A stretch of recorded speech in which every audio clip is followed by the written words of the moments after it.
Brujita Verón. Bien. Jugó con Hernán Díaz, lo vio a Zapata, se la dio el burrito Ortega, burrito de arranque Ortega. Sigue Ortega, va para el Piojo López en zona de juego, el Piojo. La cubría Mondragón. No, gol.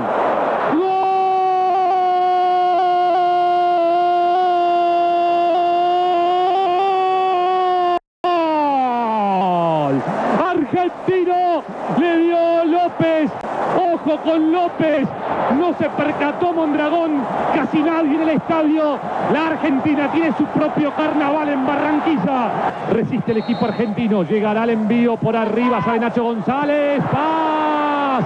Hernán Díaz, el Tino Asprilla. Continúa el peligro para Nacho, va el Tino. Hernán Díaz, penal. Dio penal Pereira.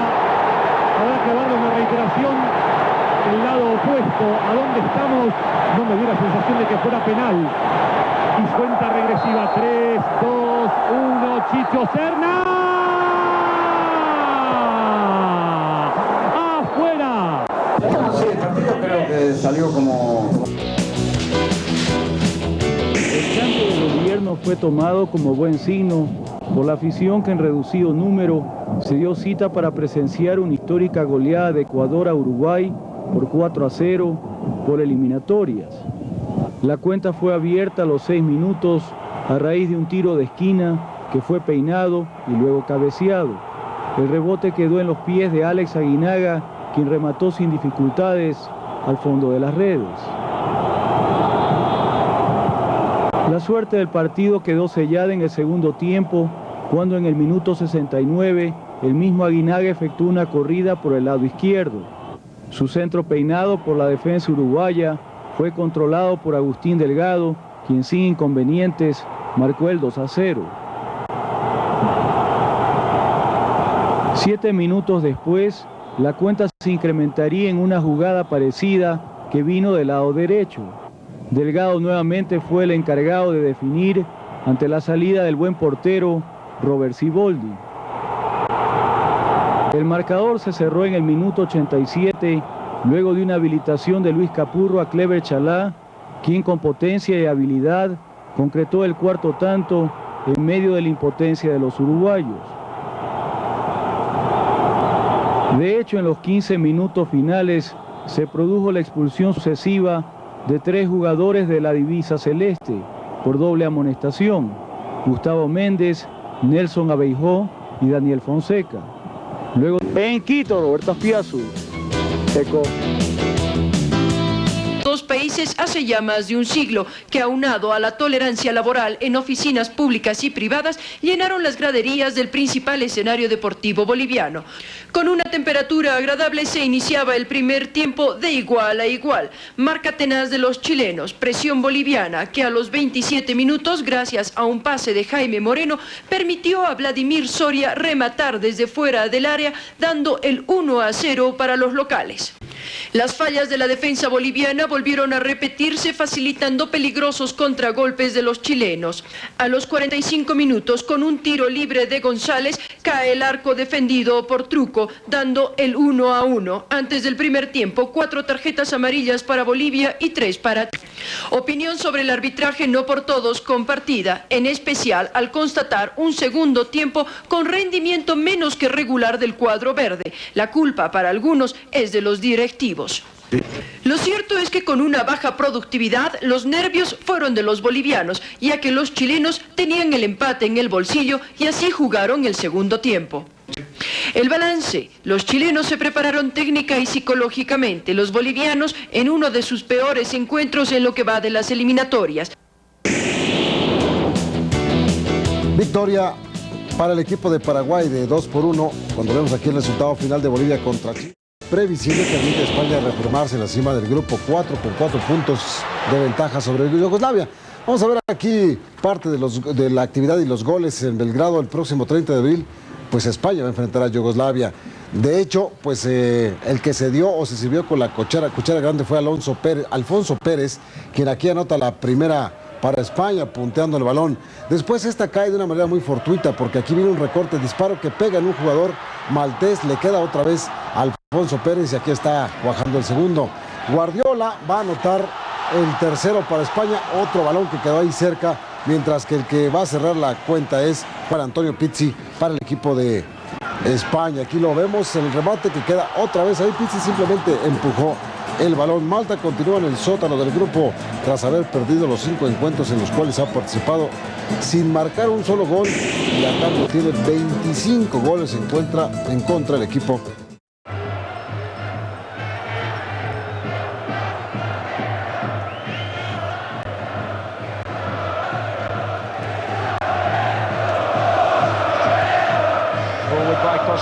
Oh, he's got Zola in here. Kazaragi square, and Zola has put the Italians into the lead in the 20th minute, and England were caught napping at the back. Costa Curta with the long ball, played ahead of Baggio, and look where Zola is. He's away from Pearce. The angle wasn't great, but how he crashed that in the near post. This is Albertini. He's got Di Livio coming in from this side, and that shot is by Zola again. And Walker having to stretch. Beckham's had a good long look at this. And Beckham.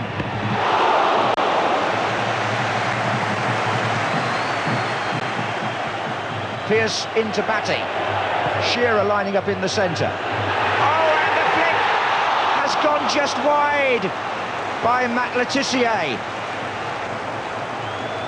It's a real let-off for the goalkeeper and for the Italians in general. Matt Letizier well forward, got the touch. Oh dear.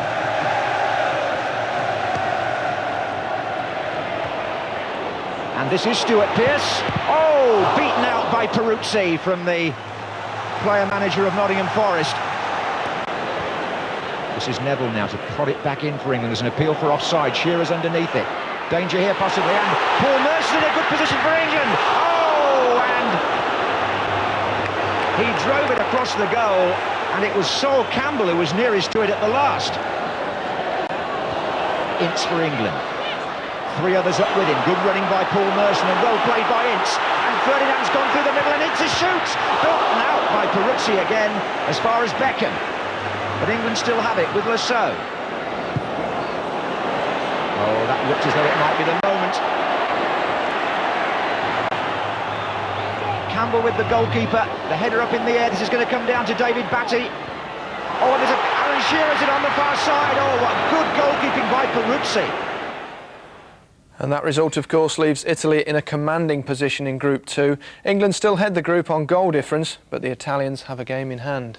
Escuchemos las declaraciones al final del partido, el ambiente en el estadio y hasta los festejos no tan ruidosos en el Ángel de la Independencia. 4-0, 0-0 fue el marcador del primer tiempo y los abucheos México los empieza a cambiar con este gol de Carlos Hermosillo al inicio de la segunda parte, el 1-0. Luis Hernández había mandado el centro. Sague que había fallado un increíble en el primer tiempo, esto es una mano en el disparo de Alberto García Aspe, va a llegar Benjamín Galindo, ciertamente no les gusta a los canadienses, sin embargo, aquí está el 2-0, engañando a Forrest, el portero de Canadá. Vendría nuevamente acción de Luis Hernández, le va a dar a Ramón Ramírez, este adelanta y antes de que salga la pelota toca Hermosillo, solamente la choca, 3-0 el marcador. Y vendría Sague con este, qué gran pase le dan, qué manera de recibir, baja y lava su error, se pone a rezar más que a festejar. Así Luis Roberto Alves Sague lava un error. México anotó 4, los exigentes dicen que pudieron haber sido mucho más, pero esto le da 3 puntos al iniciar la eliminatoria, 4-0 sobre Canadá. Bueno, la primera jornada del hexagonal final rumbo al Campeonato de Francia 1998, el equipo mexicano logró una victoria, se impuso 4-0 a la escuadra de Canadá y a pesar de que batallaron para conseguir la primera anotación, después fue fácil para el conjunto mexicano. Bora Milutinovic, técnico de la selección mexicana de fútbol, convocará al mismo grupo para el partido ante Costa Rica, segundo en el hexagonal rumbo a Francia 98, el 16 de marzo en San José. La concentración dará inicio el martes 11 de marzo. Bora viajó a Miami poco después de finalizar el partido para asistir a una conferencia de prensa junto a Jorge Campos. Adolfo Ríos, portero mexicano, quien salvó un posible empate canadiense, comentó: Carlos Hermosillo, autor de 2 goles, dijo: visita a la Ciudad de México es la más difícil del calendario para Canadá en este hexagonal. Los que muy pocas de quienes pensaban que Canadá podría amargar a México su debut en la segunda fase eliminatoria rumbo a Francia 98. Y Canadá lo hizo durante los primeros 45 minutos, cuando evitó la anotación en contra. Sin embargo, el final fue feliz para los aficionados de todas las edades, de todas las tallas, guapas y feos, miedo en buen estado, el de las banderas y el de la esperanza llamada Francia 98. Ganó México, pero más ganó el fútbol, que se ha instalado eternamente en los estadios de la República Mexicana como un espectáculo familiar. Estados Unidos igualaron a 0 goles. Los jamaiquinos desestabilizaron a la defensa estadounidense con su velocidad e hicieron lucir mal al experimentado conjunto visitante, pero el arquero casi killer atajó algunos disparos de Jamaica. Así quedan las posiciones después de un partido. México encabeza con la victoria, 3 puntos. Estados Unidos y Jamaica, que empataron, tienen 1 punto. Y estos equipos aún no debutan, que son Costa Rica, El Salvador y Canadá. Ya jugó, pero queda en el... In the final qualifying stage for the CONCACAF nations from North and Central America. Close on 29,000 watching at Palo Alto, California. Claudio Reyna was brought down by Craig Forrest for the penalty. The USA 1-0 up through Eric Winalda. That was after just 8 minutes. And only 6 minutes later, it was 2-0 USA from the corner. The header by Eddie Pope. The Americans on their way. Canada tried to fight back in the second half, had a couple of opportunities, but they were thwarted here by Casey Keller, the Leicester City goalkeeper. Then the United States stretched their advantage in the very last minute. The nice pass by Mason, the finish by Ernie Stewart, 3-0 for the USA. A convincing win for the United States. They now have 4 points from 2 games and are favourites along with Mexico to fill one of the 3 qualifying places from this region. Also in the CONCACAF finals, Costa Rica and Mexico drew 0-0 in San Jose. Mexico have also collected 4 points from their first 2 games. Remember, 3 of the 6 teams involved in this final stage will qualify for the World Cup finals in France next year. El Salvador and Jamaica are the other teams competing. In the first phase of the Asian pre-qualifying side would strike in the 10th minute. On the attack, the nice pass ahead to Herman Medford. He scores just inside the area, 1-0, and the crowd was roaring. Later in the first half, Costa Rica regaining the lead. Free kick, pass to Mauricio Solis. 2-1, Costa Rica. The Americans, though, wouldn't go away. Roy Lassiter with the steal. Nice move and scores the equalizer, 2-2 the score. But just 8 minutes later, some nice passing by Costa Rica, and Ronald Gomez scores in front, 3-2, and that's the way it ends. Costa Rica's first win in the final phase, while the U.S. loses its first in 3 games. Both clubs on 4 points, as is Mexico. Sunday marked the start of Group 4 action in Asia. In the day's first game, Nepal and Macau drew 1-1.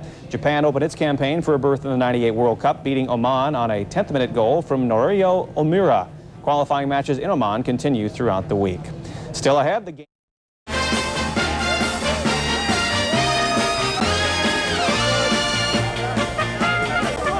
Scotland's Tartan Army lit up Monaco. Some had travelled across 9 borders to see this game. The support, as always, was passionate. The match was as flat as warm beer.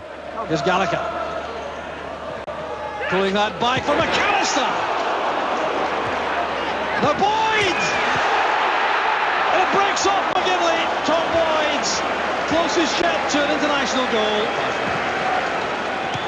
Good control from Paul McStay. Collins inside him. McAllister for Ferguson. Ferguson again. Well, chances don't come much better than that in international football. Henry's in trouble. Here's Letma again. The good ball in, and a chance for Zielinski. Good angle pass, McGinley. Held it up well. McNamara's cross. The header there from McAllister. The referee's checked his watch, and the final whistle goes. Scotland have failed to score in Monaco. Scotland still lead Group 4, but by 1 point when it should have been 3. Austria are second with a game in hand. Sweden remain third. Bigman's comes the contribution to gain a goal after 50 minutes. And Smile all right, it was a lovely goal. Knew exactly where he wanted it placed and finished it perfectly. Perhaps he had luck on his side, as I'm sure he'd admit once he's beaten the keeper. Wasn't the cleanest of finish, the defender getting caught out, but still nevertheless. Well, 7 minutes from time, a young man with a big future from Metz, Pires, was to get on the score sheet after some good play from Zidane. Pires finished it off to cap a fine night for Aimé Jacquet and for the substitute from Metz. He made it 4-0 to France against Turkey. And what a great finish this was. I'm sure Jacquet will be delighted to see his fringe players performing class touches like that. Sheer perfection from Pires.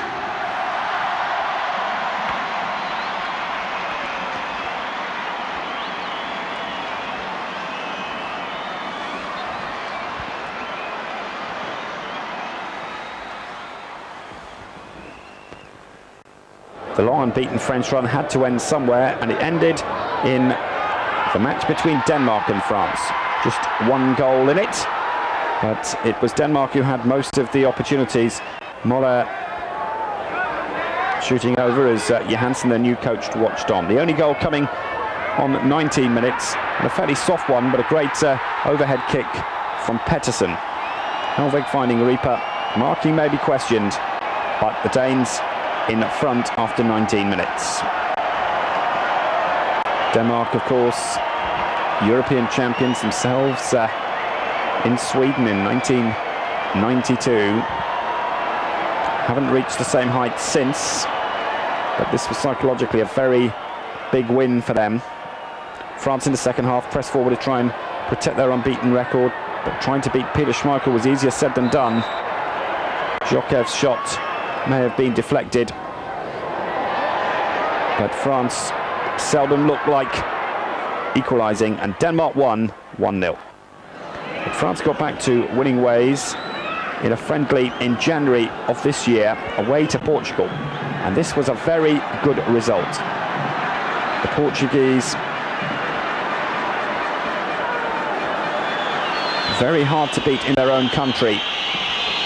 Perhaps one of the most inconsistent sides in European football. Fell a goal behind early. Ibrahim Ba doing a lot of damage. There was more than a suspicion of offside in that pass to Gary to Deschamps, and the opening goal on 10 minutes as the Portuguese continue to look at the linesman. Ba, though, weighted his pass to perfection. Dugarry finding Deschamps. It was a goal almost in slow motion, but it was a subtle pass from Ibrahim Ba and a simple finish to give France the lead. So some substitutions made. Jokkev and Ngotti. Jokkev coming on for Ibrahim Ba.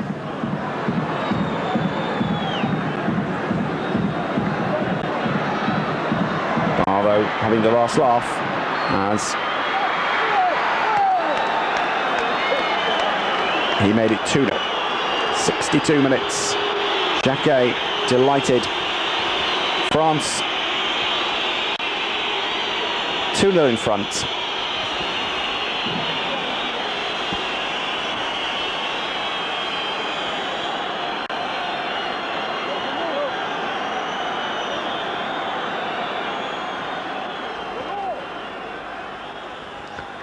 Este ambiente de fiesta enmarcó el encuentro eliminatorio al Mundial Francia 98, que Costa Rica como local le ganó a Estados Unidos. El resultado, 3-2. Costa Rica inauguró el marcador a los 10 minutos de iniciado el partido, por anotación del legionario del Pachuca, Hernán Medford. Eric Winalda de Estados Unidos burló su marca y logró el empate al minuto 24. Costa Rica recuperó la ventaja al minuto 32 con un gol de Mauricio Solís. En el segundo tiempo, Estados Unidos igualó de nuevo el partido al minuto 68 con un gol de Roy Lassiter. 10 minutos después, el costarricense Ronald Gómez sorprendió el arco rival y selló así el triunfo de su equipo. Para Costa Rica, ganar este partido era clave, dada su consigna de no ceder puntos como casa, donde ya México logró un empate. Como entretelón destacaron los abucheos del público contra el jugador Roy Lassiter, quien tiene impedimento de salida de Costa Rica por haber librado en 1995 un cheque sin fondos, hecho que se negó a comentar con la prensa. En San José, Rocío Ballestero, ECO.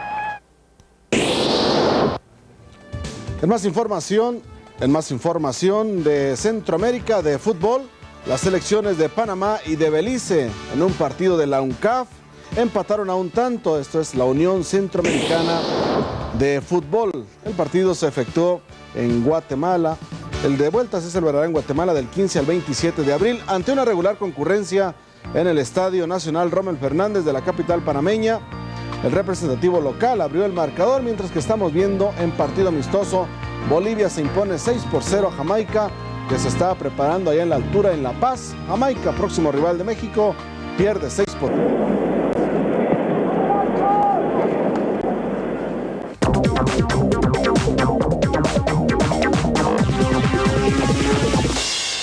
Of the early 70s, and things were going well for them in the Maracanã Stadium, and a brilliant header from Trezor in the Maracanã. Off-field tension simply moved onto the pitch Wednesday. We pick up the action in the first half. The neat little chip with Bolivia on the attack, and Marco Sandy with the header to give Bolivia the 1-0 lead.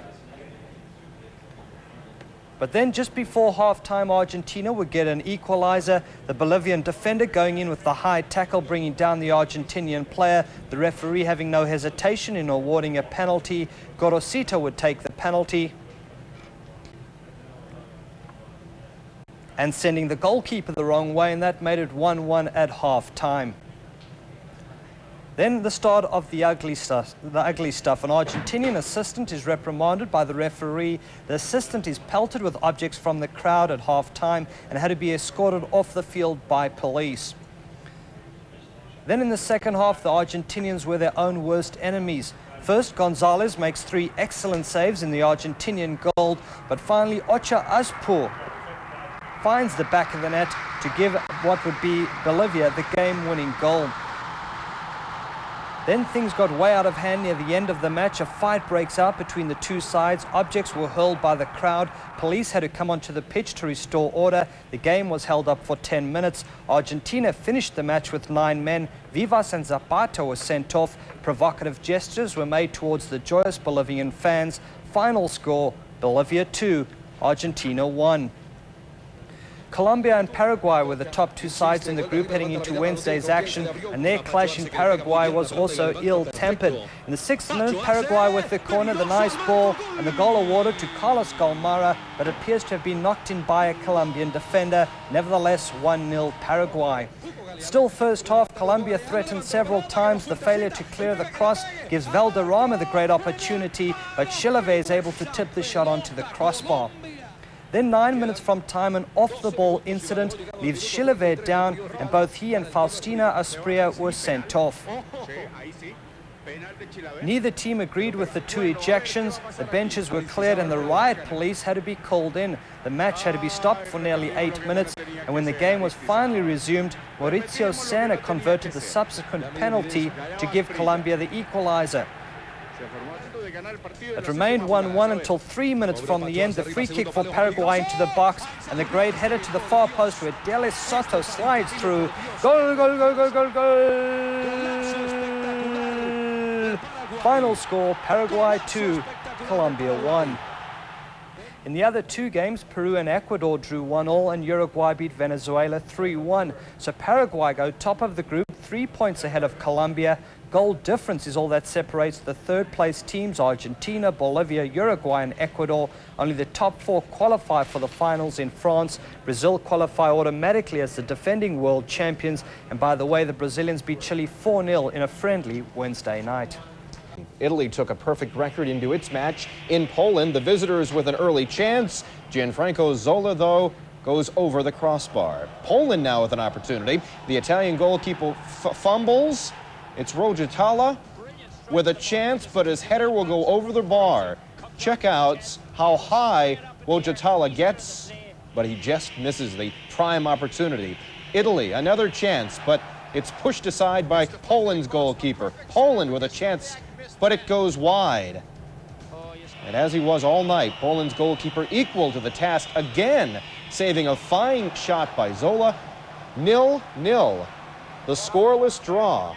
Despite dropping their first 2 points in qualifying, though, Italy remained atop Group 2 with 13 points from 5 matches, 4 more than second place England. 3 times World Cup champions Germany got a hat trick from Ulf Kirksten, earning them a 3-2 win over Albania. Ukraine's 1-goal victory over Northern Ireland, meanwhile, shot them to the top of the group, 3 points clear of Portugal. The Emerald Isle could be shut out of the World Cup finals for the first time since 1978. You saw that Northern Ireland lost to the Group 9 leaders. Republic of Ireland was also upended by Macedonia, which sits 5 points behind Romania, 1-0 winners Wednesday against Lithuania. Croatia held a 3-1 lead on Slovenia with 25 minutes to go, yet managed just 1 point after the match ended in a draw. Greece, on the other hand, became more of a certainty to have its ticket punched to France next year by shutting out Bosnia-Herzegovina. Yugoslavia continues to re-establish themselves as football powers by topping the Czech Republic 2-1. They move within points of the Group 6 leader, Spain. 6 to Celtic Park we go for the action, and we pick it up in the first half. Darren Jackson with a great run, determination down the left-hand side, and that sets up Kevin Gallagher to finish from close range. His first international goal in 3.5 years, 1-0 Scotland. The Scots could have gone 2-0 up just before the break. John Collins taking the ball outside the area and firing just past the far post. Austria had some dangerous attacks. Peter Strugel's long-range effort here just going past the upright.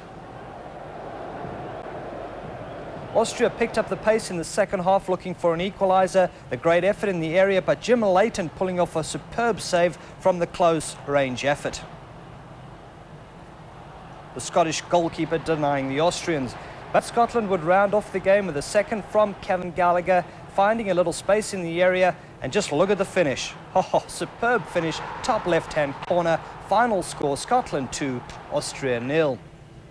So the Scots have now opened up a 7-point lead in the group, but manager Craig Brown isn't ready to accept a place in the finals just yet. He said, quote, "We still have 4 games to go and there's a lot of football to be played." The biggest shock of it was anything but friendly. Just 18 minutes into the game, a full-scale brawl erupted.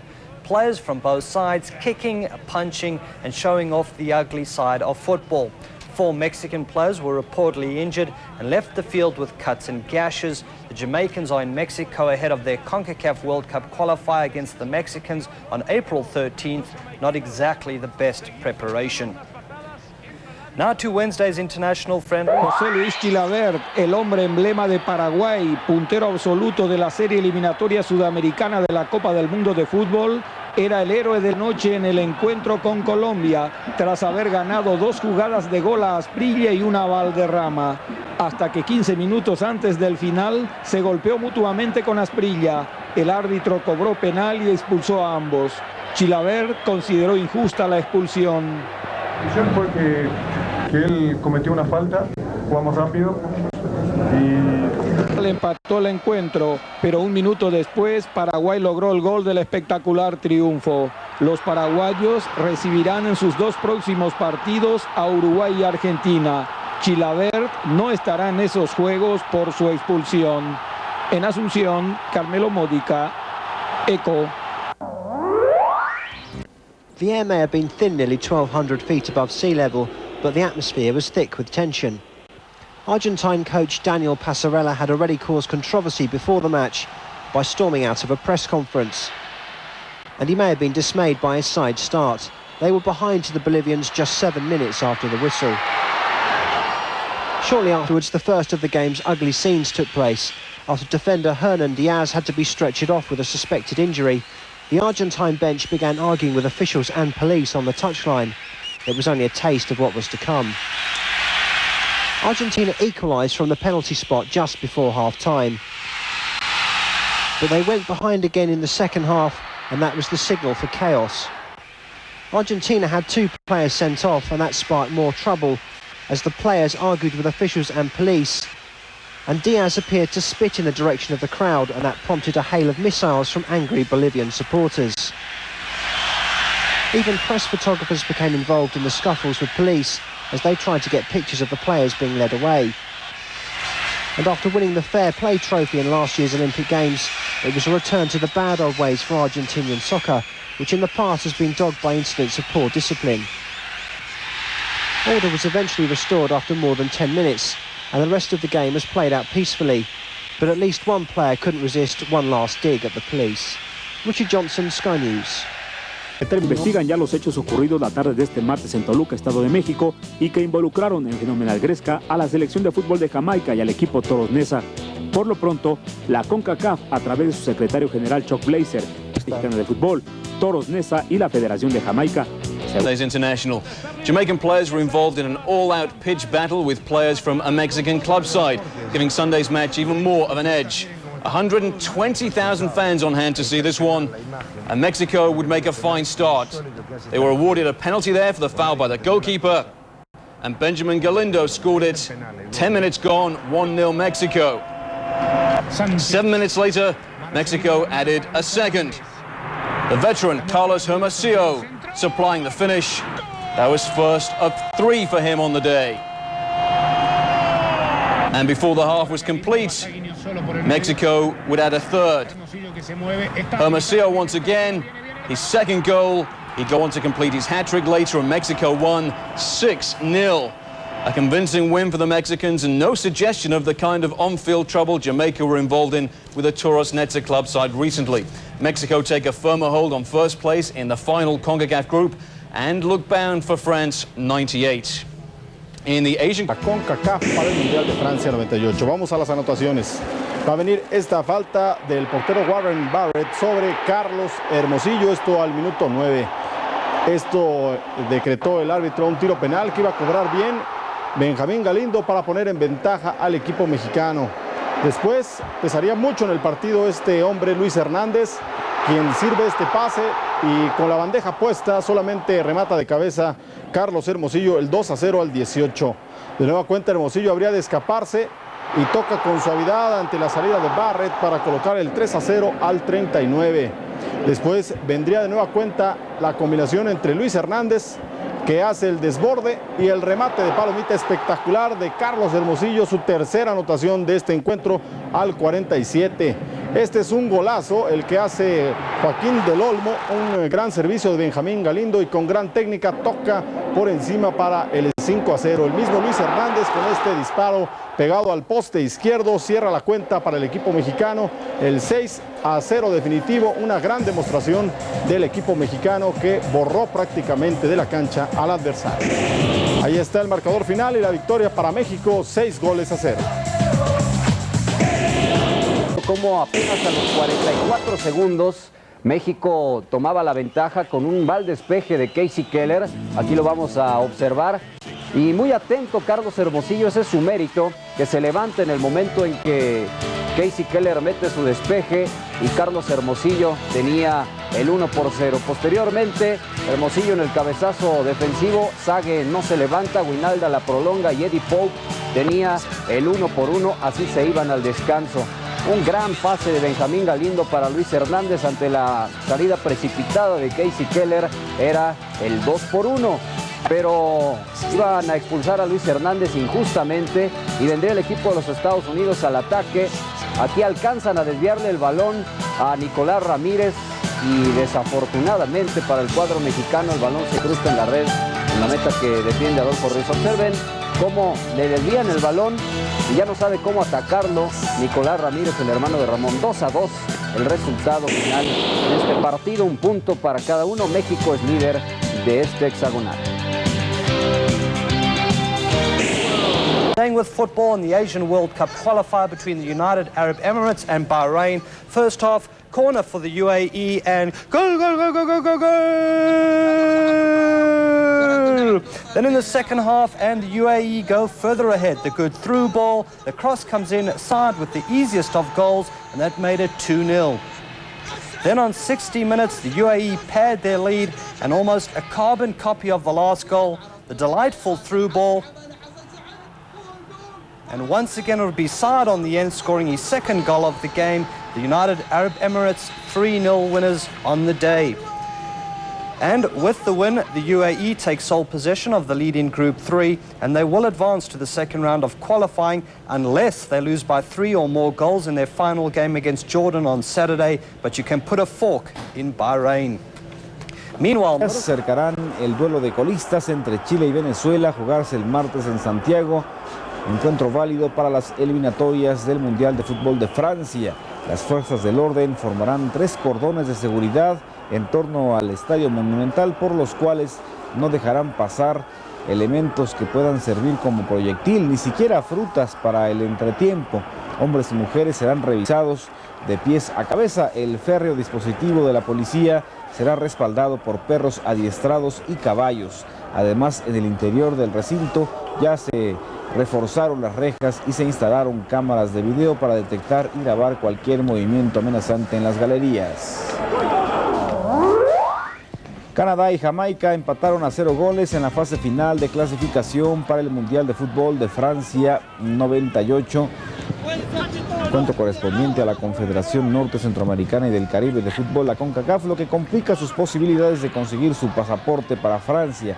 Los canadienses dominaron el partido durante gran parte de los 90 minutos del partido, o por lo menos mantuvieron un mayor tiempo el control del balón. Jamaica, que no terminó de encontrar su sitio en el campo, tampoco pudo hacer más. Pese al control ejercido por los canadienses, sus oportunidades de gol fueron escasas, ya que no pudieron encontrar la anotación ante una nutrida defensa montada por el conjunto caribeño. Así pues, el hexagonal de CONCACAF final para Francia 98 está así: México 8 puntos, marcha a la cabeza, seguido por Estados Unidos, que tiene 5 puntos. Costa Rica suma hasta el momento 4 unidades. El Salvador tiene 1 punto. Jamaica y Canadá están con 2 unidades. El primer encuentro organizado por la Asociación Internacional de Futbolistas Profesionales, Estadio Olimpilla, fueron suspendidos durante varios partidos debido a una pelea durante un juego de la Copa Mundial el mes pasado, anunció este martes en Zúrich la Federación Internacional de Fútbol Asociación.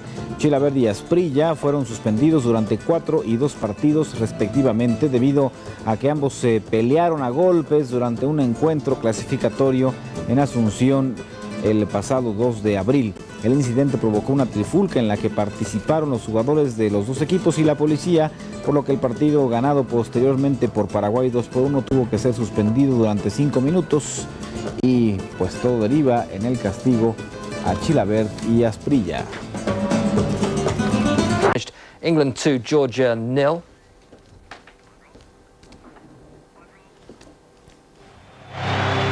England expected nothing less than a win. With their Euro 96 strike force of Shearer and Sheringham back together, for the first time under Hoddle, Wembley was at fever pitch. The Georgian support not quite so enthusiastic. But the 300 who'd made the trip to seek some revenge for England's 2-0 win in Tbilisi almost had something to shout about. Georgia not only frustrated England in the first half, but also threatened an upset. Newcastle's new signing, Katspaya, almost crafted a goal. Only a last-ditch tackle from Campbell snuffed out the danger. England took their time to get into the game. Their first real chance, a header from Sheringham, which he should have put on target. Sol Campbell set up Rob Lee, who fired inches wide. With 5 minutes to half-time, 0-0 looked likely. But the Shearer-Sheringham partnership paid off. Shearer the provider, and Sheringham made sure he hit the target. Complacency almost cancelled out those celebrations straight after the break. Seaman had to be alert after a weak back pass from Lasso, letting Gagriciani. At the other end, Zoidzer had to do just as well from Beckham. England were almost made to pay for their lack of penetration. Skadadze's shot skimmed Seaman's crossbar. England hardly deserved or expected another goal, but were given the chance with the final kick of the game. When Zoidze picked up a back pass after saving from Lee, Shearer didn't hold back with his shot. England would have liked a more emphatic scoreline, but not for the first time will console themselves that the result was more important than the performance. Ollie Foster, Sky News. Now there's one other important match in England's group, Italy against Poland. There we are, Italy 3, Poland 0. Di Matteo, Maldini and Baggio with the goals for Italy. Look at the table. Italy have 16 points from 6 matches. England in second place with 12 from 5. The Italians with a superior goal difference. Es war kein leichtes Spiel für die deutsche Nationalmannschaft. Bobic musste nach diesem Zusammenprall mit Maximow schon nach 12 Minuten das Feld verlassen. Platzwunde, für ihn kam Nowotny. Ausfall des Stuttgarters schien die deutschen Spieler aus dem taktischen Konzept zu bringen. Die konnten sich in der ersten Halbzeit gerade mal 2 Chancen erarbeiten. Hier eine von Darius Wosch nach schöner Vorlage von Heinrich.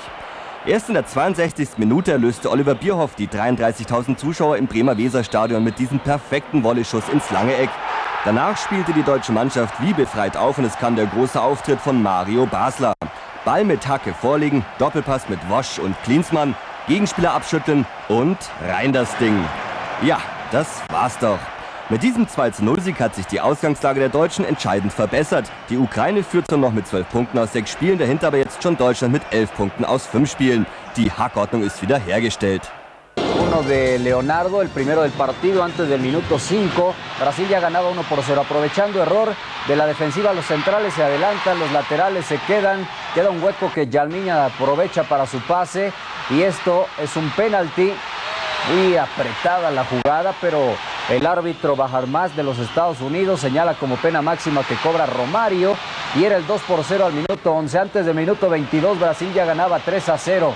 En este error de comunicación entre Duilio y Adolfo Ríos, Sague quiere despejar, no le pega la pelota, se la ganan el servicio para Romario, que está solo ahí en el centro, y un golazo de Romario, el segundo en el partido para Ronaldo, en un gran pase, pero Romario va solo allá por el sector izquierdo y vete su disparo para un Adolfo Ríos que es superado en 4 ocasiones en el partido, pero que fue de lo mejor del equipo mexicano en este encuentro en el Orange Bowl de Miami. 4-0, la selección brasileña se impone al equipo mexicano. Contra Chile y Venezuela. Bueno, esto dice que Arturo Bricio tuvo la víspera un excelente desempeño en el partido frente a Venezuela por las eliminatorias sudamericanas al mostrar gran seguridad en sus cobros, opinaron los especialistas allá en Santiago, pese a que los comentarios respecto al árbitro pasaron a segundo plano debido al rotundo 6-0 a Chile. La única crítica que se le hace a Bricio Carter, para quien hubo elogios, es la injusta tarjeta amarilla al delantero Iván Zamorano. El silbante demostró el gran momento del arbitraje mexicano porque errados o acertados sus decisiones no fueron para nada discutidas por los jugadores de ninguno de los dos equipos por lo rotundo de sus silbatazos. Así que la crítica especializada vierte buenos puntos de vista en torno a Arturo Bricio Carter. Vamos a continuar con Sudamérica. En resultado ya del día miércoles, la selección argentina dominó a la de Ecuador. Sin embargo, el resultado no fue tan abultado como así lo mostró el partido. 2-1 gana la selección de Argentina, la albiceleste. Y tenemos los goles. Este es el 1-0 al minuto 17. Ariel Ortega contraanticipando para meter su cabezazo. Y estaba ganando 1-0 la selección de Daniel Pasarela. Al minuto 32, Hernán Crespo va a hacer el 2-0. Este pase filtrado. En el rebote la toma el mismo Crespo y hace el 2-0. Después Argentina tuvo 5 o 6 posibilidades de gol que no pudo concretar cuando llegó el gol del empate en esa salida mala del portero Alex Aguinaga, que juega para el Necaxa de México. Acortó 2-1 el partido en Argentina. La albiceleste gana este partido. Tenemos las palabras de Daniel Pasarela y de Pacho Maturana, los técnicos de los equipos.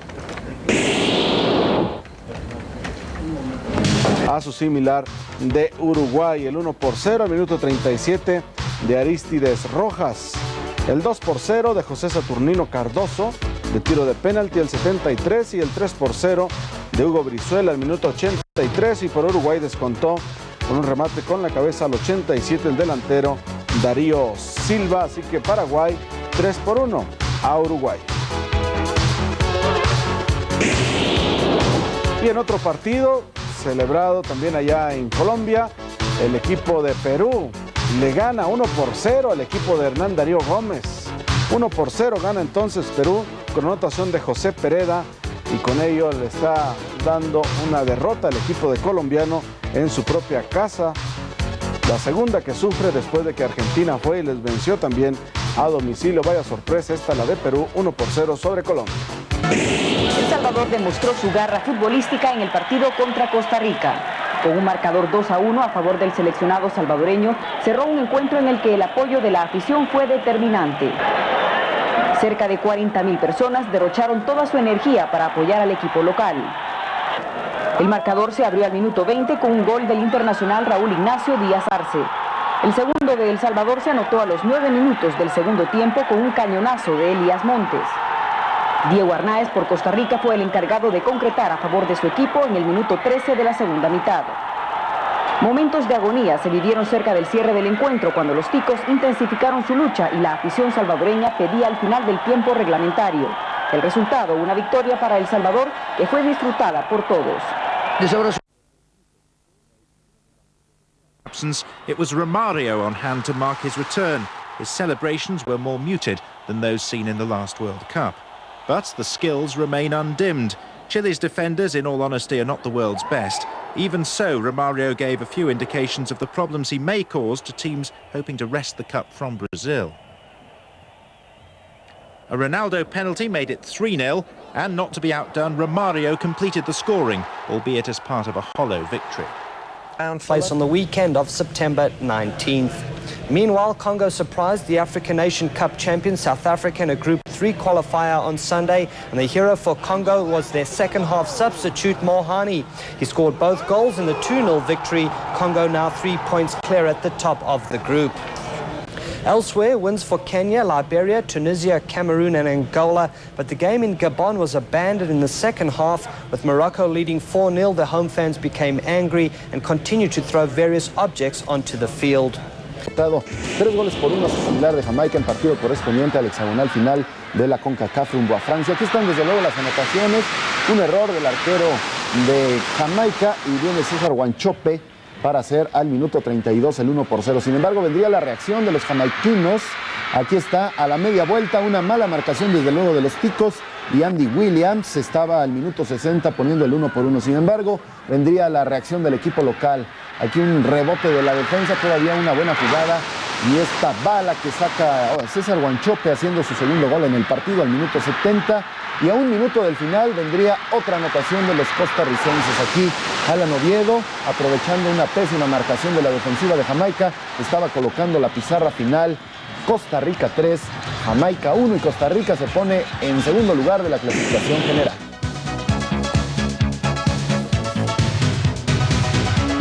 Bueno, y con el triunfo y después de 4 encuentros, el cuadro tico asciende al segundo lugar de la eliminatoria con 7 puntos, uno menos que México, mientras que Jamaica se queda en el último sitio con solo 2 unidades. México con 4 partidos se mantiene invicto con 8 puntos. Costa Rica por su parte acumula 7 puntos con la victoria de este domingo. Estados Unidos tiene 5 unidades, El Salvador 4, Canadá 2, los mismos puntos que acumula el equipo jamaiquino ya con 4 encuentros disputados. Al El Salvador, de verdad que el equipo del Caribe estaba urgido de conseguir una victoria, ya que hasta antes de este partido solamente contaba con 2 unidades. Aquí está el disparo lejano de Andy Williams al minuto 22 que iba a dar la victoria al conjunto de Jamaica. Aquí vemos el disparo, el guardameta no tenía una buena ubicación y cuando reacciona es demasiado tarde. Ya el balón había pasado, así es de que con este gol de Andy Williams, Jamaica derrota a El Salvador por 1-0. Vamos a ver cómo están las posiciones de este hexagonal de la CONCACAF para Francia 98. México en la primera posición con 8 puntos.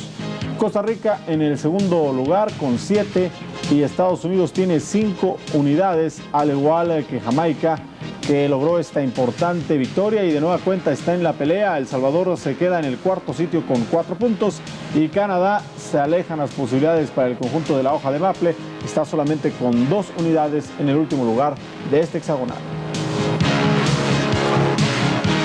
From David Connolly helped Ireland thrash Liechtenstein 5-0 in their qualifier at Lansdowne Road. Connolly got his goals in a 12-minute spell that came in the first half. That was one of them. After that, Tony Cascarino came on as a second-half substitute for Ray Houghton and headed in the other 2.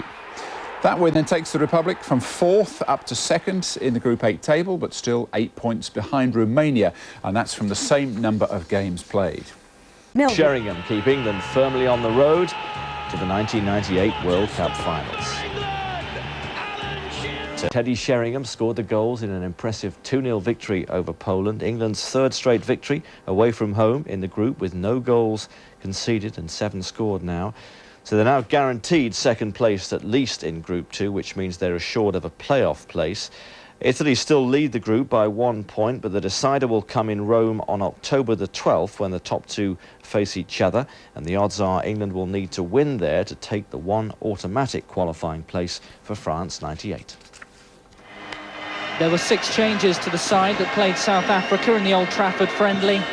The Slasky Stadium seemed far removed from that. Somewhere in the smoke, Hoddle revealed his midfield lineup of Gascoigne, Ince and Lee, and it didn't take long to pay off. Ince stormed upfield, his slide rule pass let in Shearer, and the England captain needed 1 touch. The side, the scourge of England in the past, poleaxed after 5 minutes. But so was Gascoigne. A dead leg ended his game, though he was clearly upset when Batty replaced him after 15 minutes. Shearer should have added a second by then.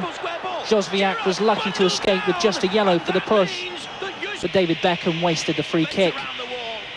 Poland had their chances as well. Southgate managed to get a vital boot to Novak's cross shot, and Seaman did well to get to Jaskowiak's header. But England had the clearest chance to score again, a penalty. Shearer bundled over in the box in injury time. But the last kick of the half from the captain wasn't a good one. The post denied England a 2-0 lead. They came close to it after the break, Batty's half volley just over. Sheringham's chip a little too nonchalant. They were almost made to pay. Waldock with that miss. But in injury time, Lee broke free after a 1-2 with Sheringham. And just when he looked to have done too much, Sheringham had made up the ground to seal the win. A win that puts them a giant step closer to France '98. Ollie Foster, Sky News. Costa Rica es el primer triunfo en este mini torneo para el equipo de la hoja de maple. 1-0 a Costa Rica y de esa forma mantienen vivas sus esperanzas de llegar al Mundial. Este es el tanto solitario, el minuto 68 de acción. Acababa de ingresar el delantero Eddie Verduzco y se estrena en el partido de esta forma. En el centro del área, rematando en este estadio de la Commonwealth en Edmonton, Canadá. El balón cruza la línea de meta. La victoria para Canadá 1-0 llega a 5 unidades. Está empatado en tercer lugar con Estados Unidos y Jamaica en el hexagonal de CONCACAF rumbo a Francia '98. Belarus 1-0 in Minsk in their Group 4 game. A goal from the penalty spot scored by Gary McAllister gave them victory, his first goal in 5 years for his country. And it leaves Scotland well placed at the top of the Group 4 table. They're 7 points clear of Austria, 8 ahead of Sweden.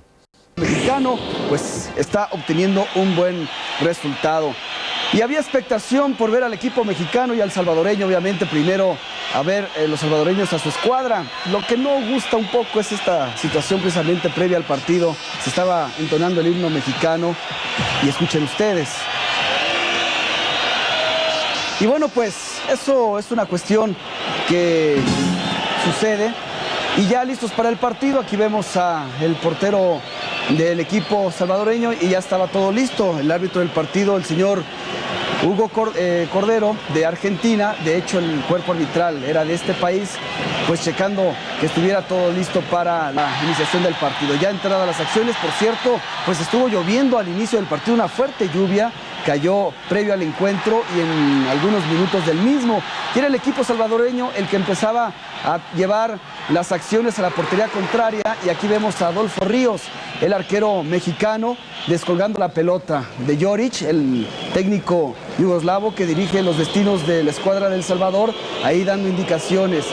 Y el equipo mexicano que llegó poco en la primera parte, Daniel, y vemos ya lo que se iba a producir en la segunda parte, el cambio que haría Boran Milutinovic metiendo a Luis García. De verdad que fue un primer tiempo mal para los dos equipos, no tuvieron llegadas, se maniataron, México defendiéndose bien, con mucho orden atrás, teniendo poca salida, pocas variantes. Sin embargo, para la segunda parte, Boran Milutinovic mete a este hombre, Luis García, y mete a Cuauhtémoc Blanco, y el equipo cambia porque finalmente encuentra variantes, encuentra espacios, y Luis García con esta anotación, no hay fuera de lugar, nunca hay fuera de lugar. Este jugador número 11 habilita perfectamente a Luis García, que define también excelente para poner el 1-0, y así estaba México pues sacando esta victoria en el mismísimo Cuscatlán. ¿Qué opinan de esta jugada? Camilo Romero es el jugador mexicano que va en persecución de Elías Montes. Era el minuto 87, se perfila la portería, el árbitro viene atrás y viene esta barrida. Júzguela usted, el árbitro dijo adelante.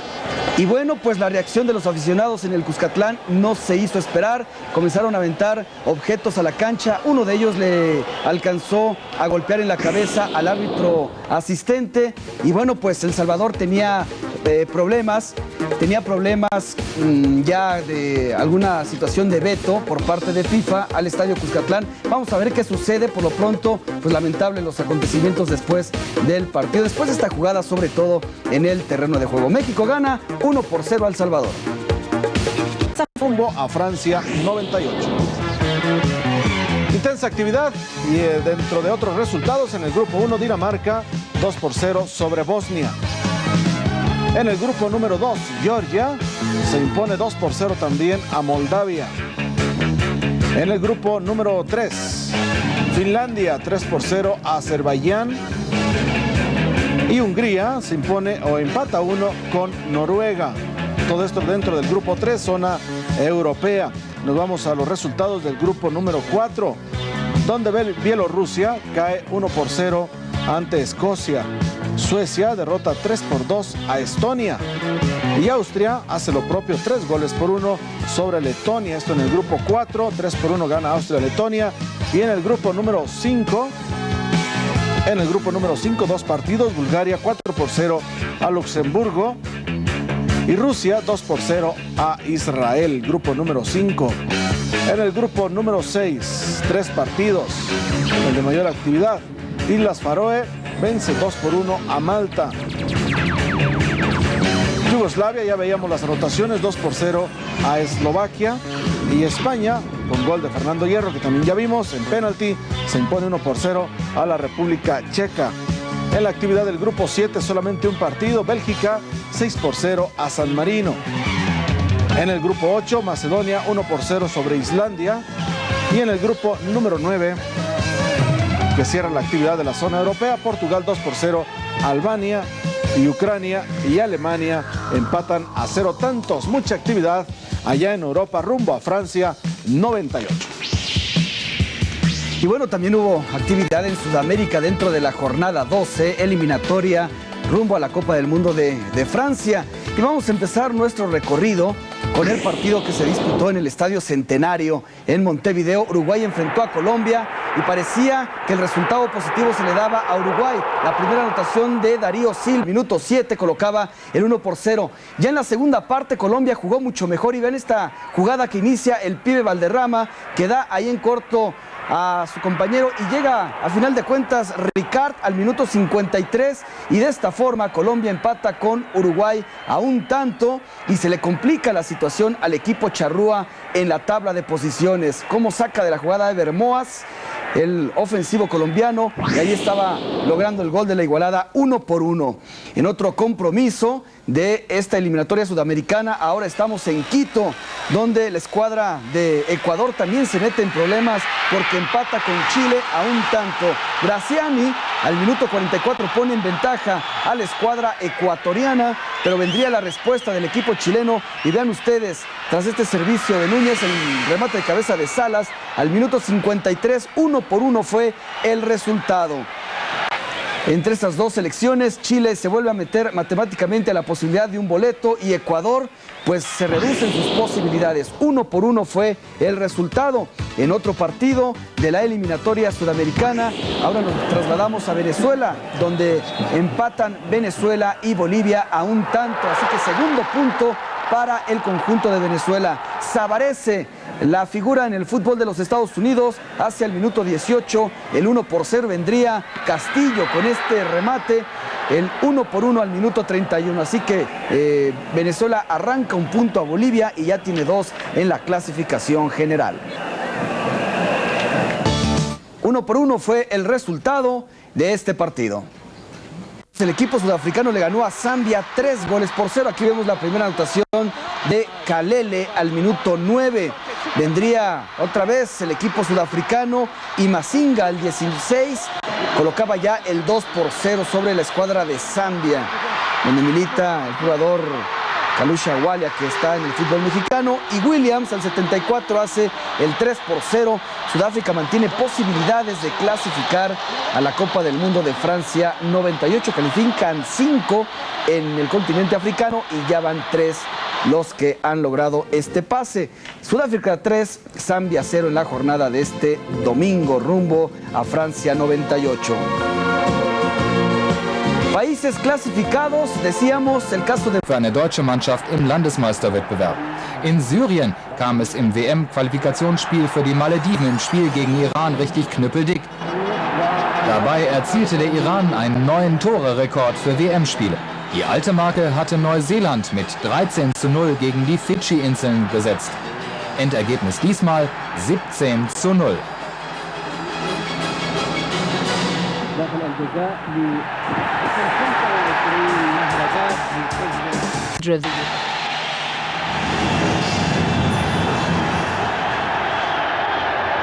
In Moscow, Russia entertained Group 5 leaders Israel in the latest round of European qualifying matches for next year's World Cup finals in France. Vladislav Radimov gives the injury-depleted hosts an 8-minute lead. Russia extend their advantage 30 minutes later when Alexei Kosalapov finishes off a flowing move. The victory puts Russia top of the group, 1 point clear of Israel with a game in hand.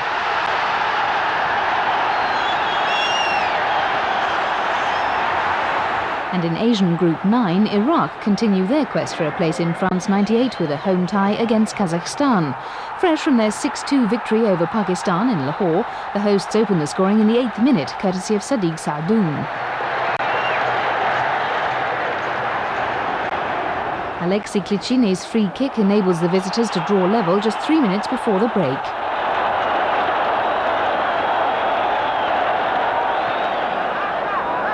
Kazakhstan take a 2-1 lead in the 51st minute when Vladimir Loginon scores. Iraq fail to satisfy the 50,000 crowd and are now unlikely to join holders Brazil and hosts France and the first confirmed qualifiers, Morocco, Tunisia and Nigeria, in next year's finals. Einverstanden sind. In Damaskus ist Syrien Gastgeber im Weltmeisterschaftsqualifikationsspiel gegen die Malediven. Die Gäste waren vom Iran mit 17-0 nach Hause geschickt worden. Und nun geht es schon wieder munter los. In der 7. Minute die Führung für Syrien. 3 Minuten später das 2-0. Die Gäste von der Sonneninsel können einem wirklich leid tun.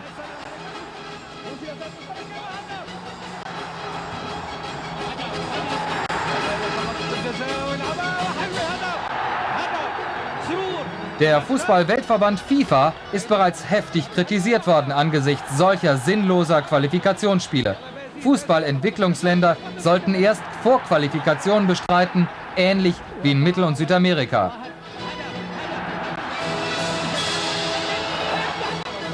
In der FIFA-Wertung sind die Malediven 179. von 192 Staaten. Wir würden gerne wissen, wer ist schlechter? This is the first of a two-leg series. The Socceroos coached by Terry Venables. And the Aussies would take the initiative early. A mistake here by the Kiwis' defence lets in Foster, who sets up Aloisi for a gift of a goal for the Australians, 1-0. And before half-time, the Aussies would expose the Kiwis again. The deep cross headed out, but only to Vidmar, who places the shot wide of the keeper for 2-0 to Australia. Their third came with New Zealand reduced to 10 men after Jackson was sent off, Foster chipping the keeper from 20 yards. The Aussies take a 3-0 lead to the home leg. Meanwhile, in Tokyo, a 1-1 draw for Japan against Oman saw the Japanese safely into the second round of Asian World Cup qualifying. Japan topping the group on 16 points. In the day's other group game, Macau beat Nepal by 2 goals.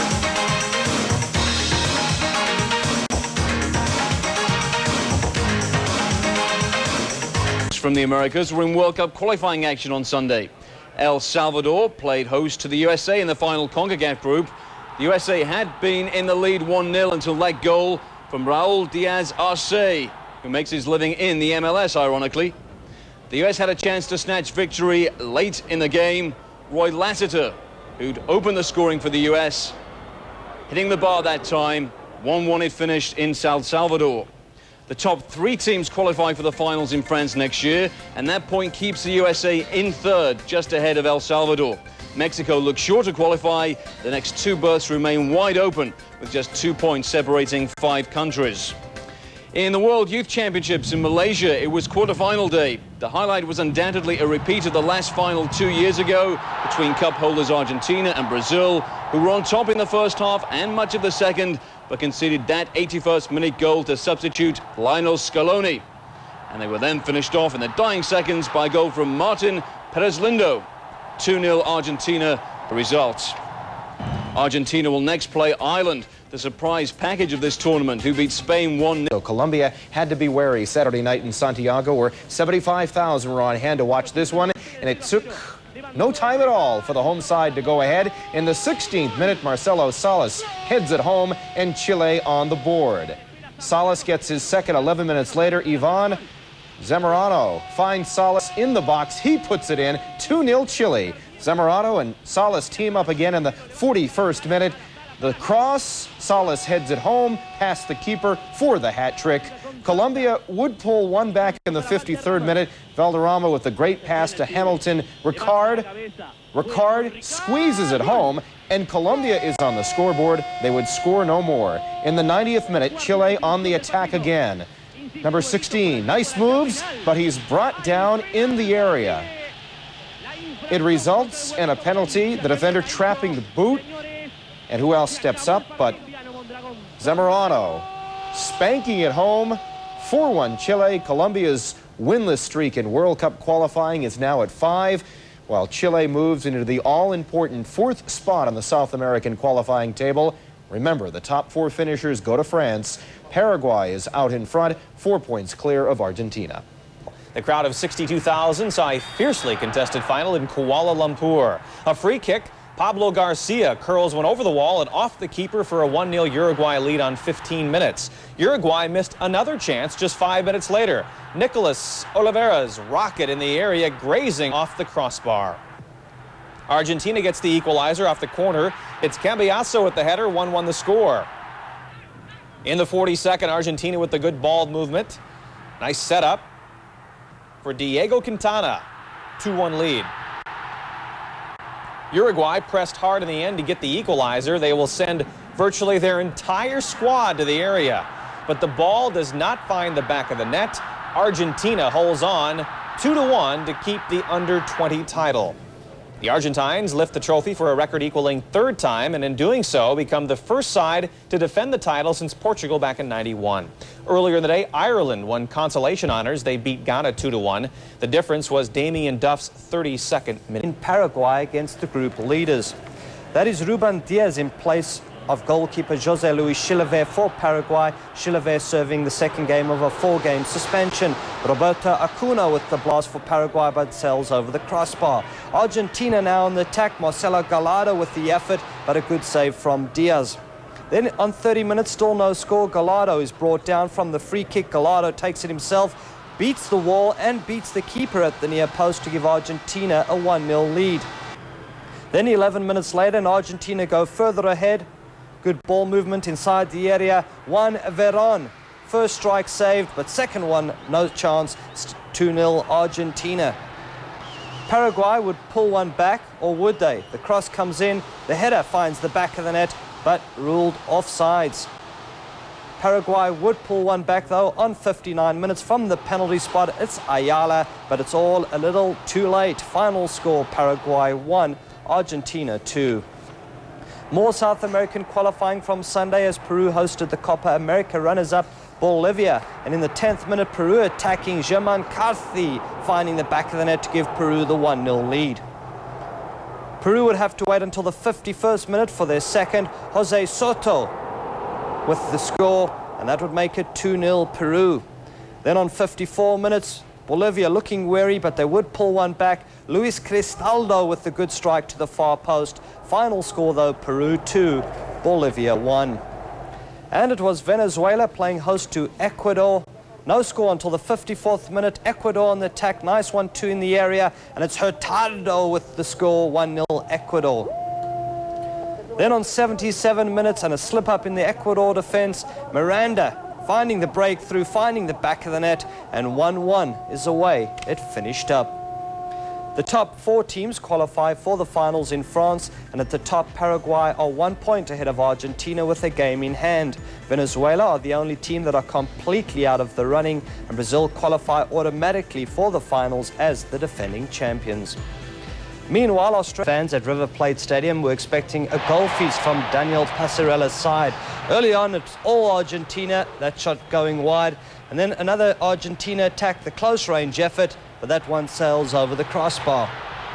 Venezuelan goalkeeper Rafael Dudamel was also keeping the Argentinians at bay, but he got a little help there, the defender clearing off the line. But then on 30 minutes, Argentina break the deadlock. Hernan Crespo, the great turn inside the box, neat finish, 1-0 Argentina.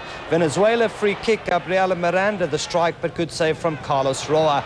Argentina back on the attack, the good cross to the far post, the header, but Dudamel equal to the task again. Then in the 56th minute, the substitute Pablo Paz made it safe.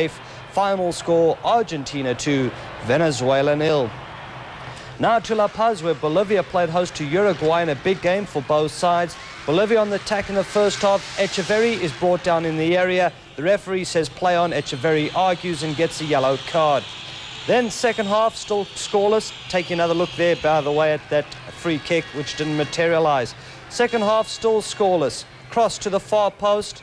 Diving header for Uruguay, but just wide. Then in the 75th minute, Echeverri going forward again, brought down at the edge of the area. Referee this time gives a free kick, and who else takes it but Marco Echeverri? And look at that, over the top of the wall, the great curling free kick. That would be the game's only goal. Final score, Bolivia 1, Uruguay 0. When World Sport returns, Paraguay gets a bad bowl of chili and a double dose of Zamorano in their bid to stay. To Santiago we go, 76,000 packed in to see this one. First half, Ivan Zamorano, just look at the skills, running at the defenders, then unleashing from outside the area, but a good save from the Paraguay keeper. Zamorano continued to attack. The delightful through ball, finding once again Zamorano. Look at the skills once again, but once again the keeper coming up with a good save. On 8 minutes, Chile on the attack once again, and they get a penalty. Striker brought down inside the area. Zamorano sends the keeper the wrong way, 1-0 Chile. Second half, 2 minutes into the second half, the perfectly weighted cross finds Zamorano, and with his head he finds the back of the net to make it 2-0 Chile. Hugo Brizuela pulled one back for Paraguay on 61 minutes. Final score though, Chile 2, Paraguay 1. Meanwhile, Colombia, who had taken just 1 point from their last 5 games, hoping for all 3 at home to Ecuador. And Colombian coach Hernan Dario Gomez said beforehand that he would resign if Colombia failed to win this game. Well, there were plenty anxious moments for Gomez until 4 minutes from time. Davila inside the area and finding the back of the net for the game's only goal. Final score, Colombia 1, Ecuador 0. So with Argentina winning and Paraguay losing, there's a change at the very top of the group standings. Argentina now with a 2-point lead, but Paraguay do have a game in hand. And all the sides, excluding Venezuela, still have a mathematical chance of qualifying for the finals. Brazil qualify automatically as the defending champions.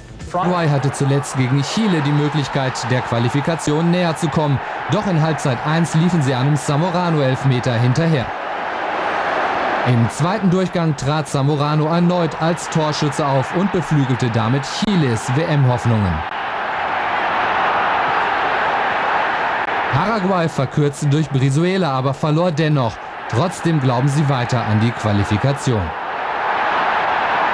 Bei 4 noch ausstehenden Spielen fehlen jetzt noch 6 Punkte.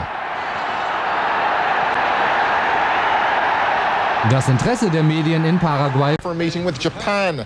Japan under pressure throughout the match and going 1 down after just 20 minutes. A neat exchange leaves CONCACAF with time to set his sights and fire home from about 20 yards. 1-0. The Brazilian bench clearly impressed. Japan, co-hosts of the 2002 World Cup finals, gave home fans the occasional moment to cheer, Germano turning over a crisp long-range effort. Brazil's second again came from the boot of CONCACAF. As the young fans looked on, the ball breaking to him on the edge of the box, and the toe poke finds its mark. 2-0 Brazil. Coasting through the last half hour, Brazil's third was a header, the cross picking up Baiano. Simple flick, 3-0, it finished. The win taking Brazil's record against the Japanese lifetime to 4-1. The lone defeat coming at the Atlanta Olympic Games when Brazil fielded a second-string team. Face-off with the Congo given added spice by a feud dating back to an earlier match of the qualifiers. On 14 minutes, however, South Africa's Phil Masinga put all the politics aside as he fired the home team ahead with a blistering drive from 25 metres.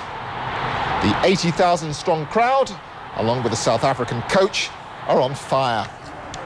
Congo, who could make the finals instead of South Africa, continued to press a header saved by Arenzi. Still 1-0, and in the second half, South Africa went in search of some insurance.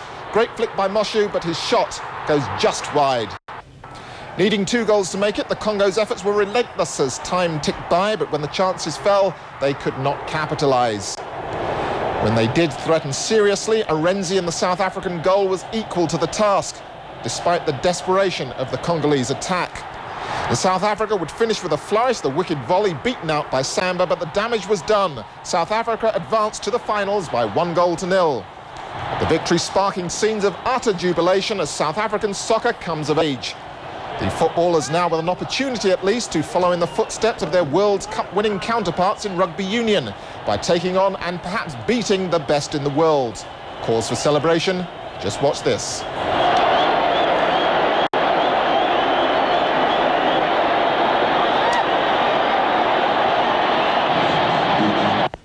So South Africa take their place among football's elite in the finals next year in France. The 1-0 win maintaining their position atop African Group 3, which means they join Nigeria, Tunisia and Morocco as the African qualifiers so far. In the other Group 3 game, Zambia beat the Democratic Republic of Congo, previously known as Zaire, by 2-0 national stage. Meanwhile, and a former PSG player ensured Cameroon would be there for the finals. Cameroon in green saw an early chance hit the post against Zimbabwe, who tried to hit back in Sunday's qualifying game, only to be called for offside. Zimbabwe's acting coach Bruce Grobbelaar not a happy man.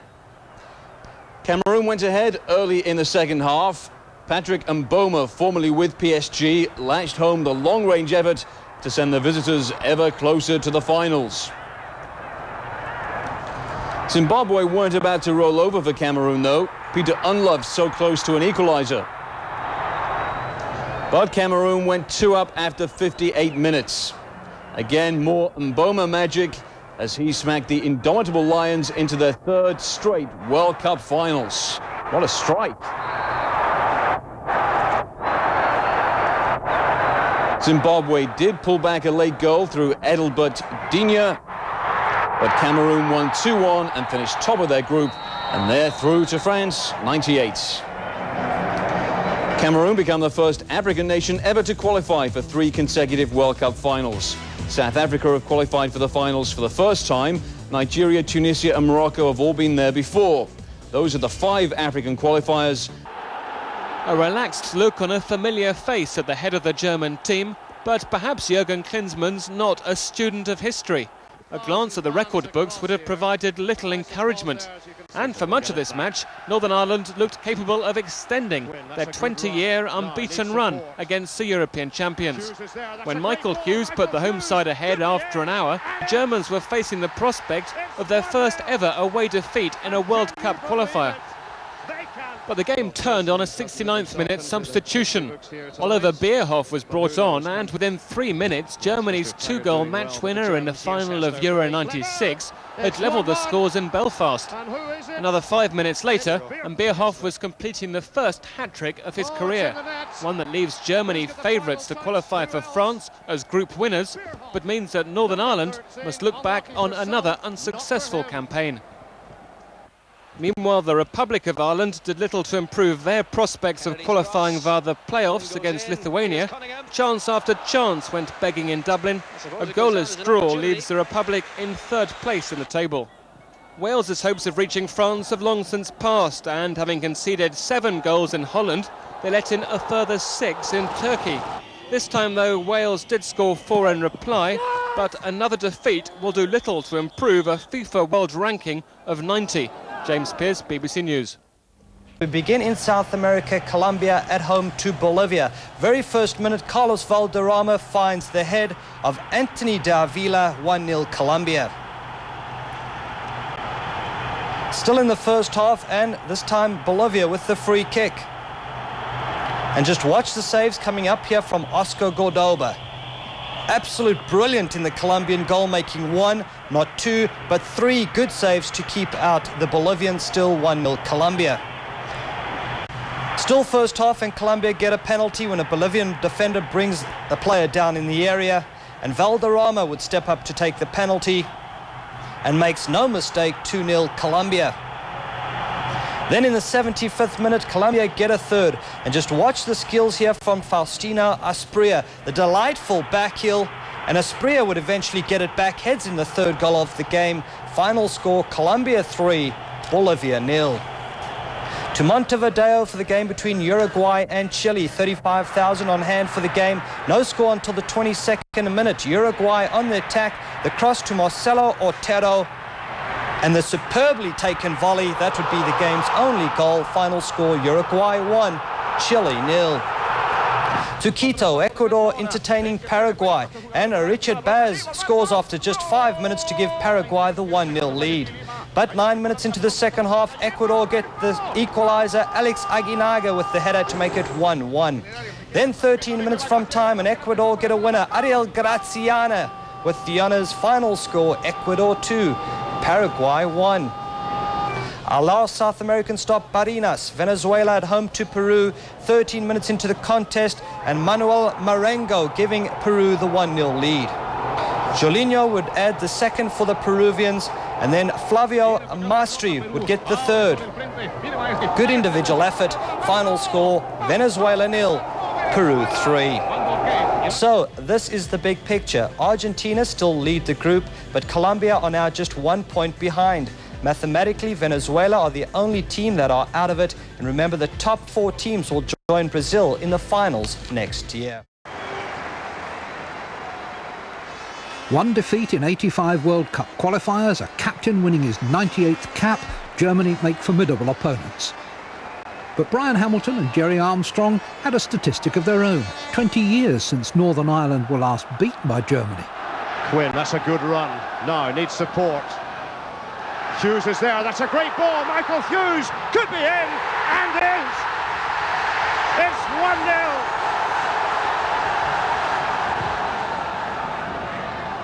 Here's Hessler, very clever.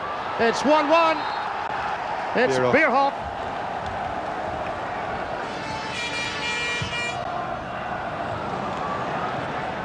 Hessler. Oh, he set it up. It's 2-1. It's Bierhoff again. Taken short.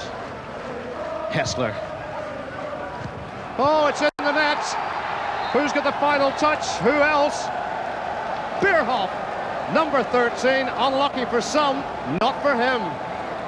Also in this group are Portugal, The two countries meet in a fortnight, and it's certain the Germans will present a much sturdier defence than the ramshackle backline offered by Armenia in Setúbal. Domingos helped himself to the first goal. By the half hour, it was virtually all over. Luis Figo let fly from 25 yards, goalkeeper beaten by the bounce, a familiar shortcoming this week. To be fair to Armenia, they did deliver a commendable riposte, Eric Asadurian on target. That was right at the start of the second half, but that was as good as it was going to get for Armenia. Pedro Barbosa soon restored the margin to correct proportions. The table is probably deceptive. The Ukraine may well deprive Portugal of the runners-up spot, but don't bet against Germany coming top. They have 3 games left, all at home. To be brutal, there's little to choose between these two countries. The only advantage Mick McCarthy's team have is that they've substantially outscored the Lithuanians. But hard though they tried, not here, not this time. Now to Bekovas. And another shot, and Gibbon has to go full length, and that's a corner.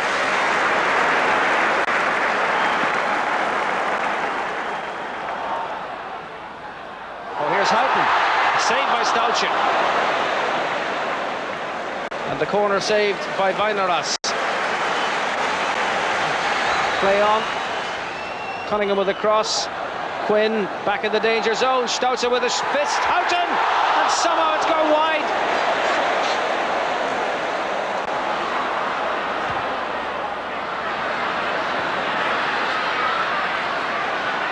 It's Staunton with a cross. Keane's up. Oh! When it seemed easier to score.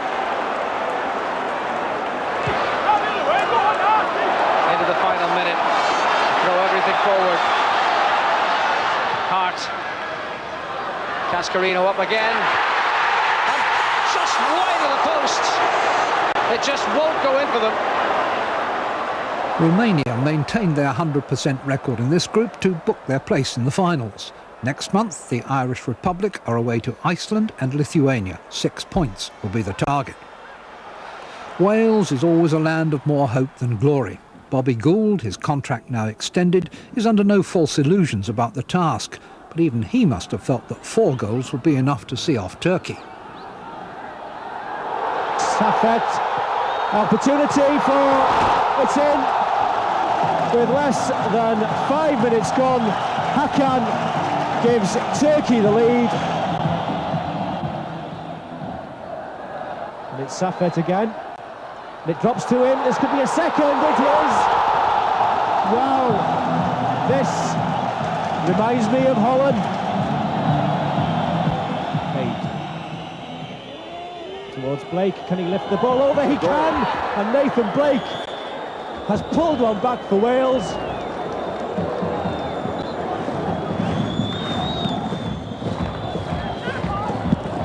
Savage. Oh, yes! Robbie Savage. What a goal! What a fight back by Wales!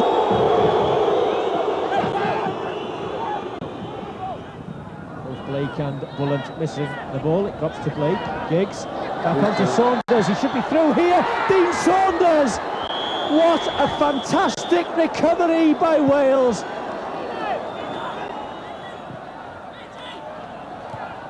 And it's away. Wales have to get there first.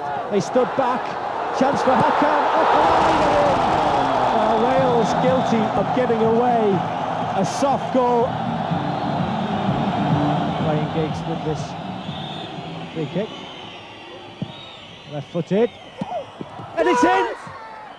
Wales have regained the lead. It's Andy Melville. Just can't take your eye off this game for a minute. Hakan, surely. It's going to be 4-4. Wow.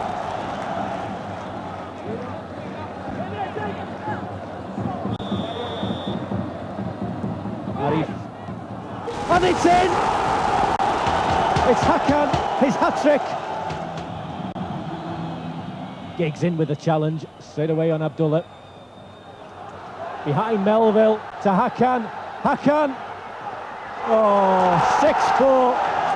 Southall in goal for one half, Jones for the other. It made no difference, and realistically 6 goals didn't help Turkey much. The pecking order here will be settled in 2 weeks' time when Holland play Belgium. And what of Group 4? Scotland's night off allowed Austria and Sweden to steal closer. It's a hard one to call, but Scotland's remaining games, Belarus and Latvia, both at home, give cause for restrained optimism. This one turned out to be a bad night for Denmark and a terrible one for Peter Schmeichel. Manchester United's goalkeeper caught exposed and flat-footed by a half-hit shot from Edin Mucin.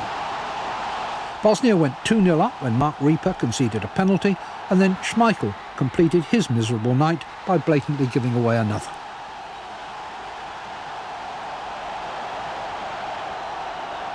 Elvir Bolic had been effective with the first spot kick, and he had no qualms about taking the second. Schmeichel made good saves later on, or it might have been worse than Denmark 0, Bosnia 3. Yet the table shows the Danes still with 3 points insurance. After Slovenia next, they have to play Croatia at home, Greece away. Not, I guess, the schedule they would have chosen. And Sweden coming face to face on Saturday. And it was Sweden in yellow who did the pressing early on, somehow missing that open chance and the follow-up shot wide from Martin Dahlin. Austria then had a player sent off, Anton Pfeffer. 41 minutes gone, the red card shown, he was off. Roland Nielsen then followed after 69 minutes. 2 players gone, one from either side. 76 minutes gone, Austria took the lead in Vienna with a great strike from Andreas Herzog from fully 25 yards out. Sweden's chances of pulling back seemed to have improved when the goalkeeper, Michael Consul, was sent off for bringing down Spar Zetterberg, but 1-0 was how it finished. A combination of pressure from fans and players had postponed this game, and they began their tribute with a minute's silence.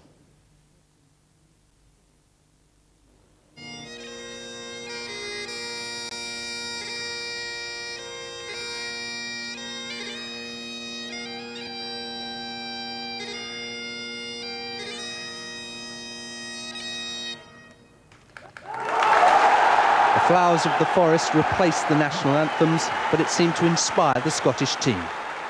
Gary McAllister's shot seized upon by the in-form Kevin Gallagher. In the second half, there was another early strike. Ali McCoist's mishit shot fell to David Hopkin for his first goal for his country. From that point, Belarus appeared to lose heart, and Kevin Gallagher was able to run round them for his second. Some consolation, though, for Belarus after a shove on the far post led to a penalty, scored by the Sheffield United striker, Petra Kachuro. But such was Scotland's confidence that David Hopkin decided to go it alone for their fourth. Victory over Latvia in their final game at Easter Road will guarantee Scotland at least second place in their group. Nigel Gainsborough, BBC News. A win for the United States in Portland on Sunday would lift them above Costa Rica into second in the table. Costa Rica were doing a good job of lifting a few USA players into the air, it appears. Claudio Reyna there injured, damaged his ankle, he'd have to leave the game.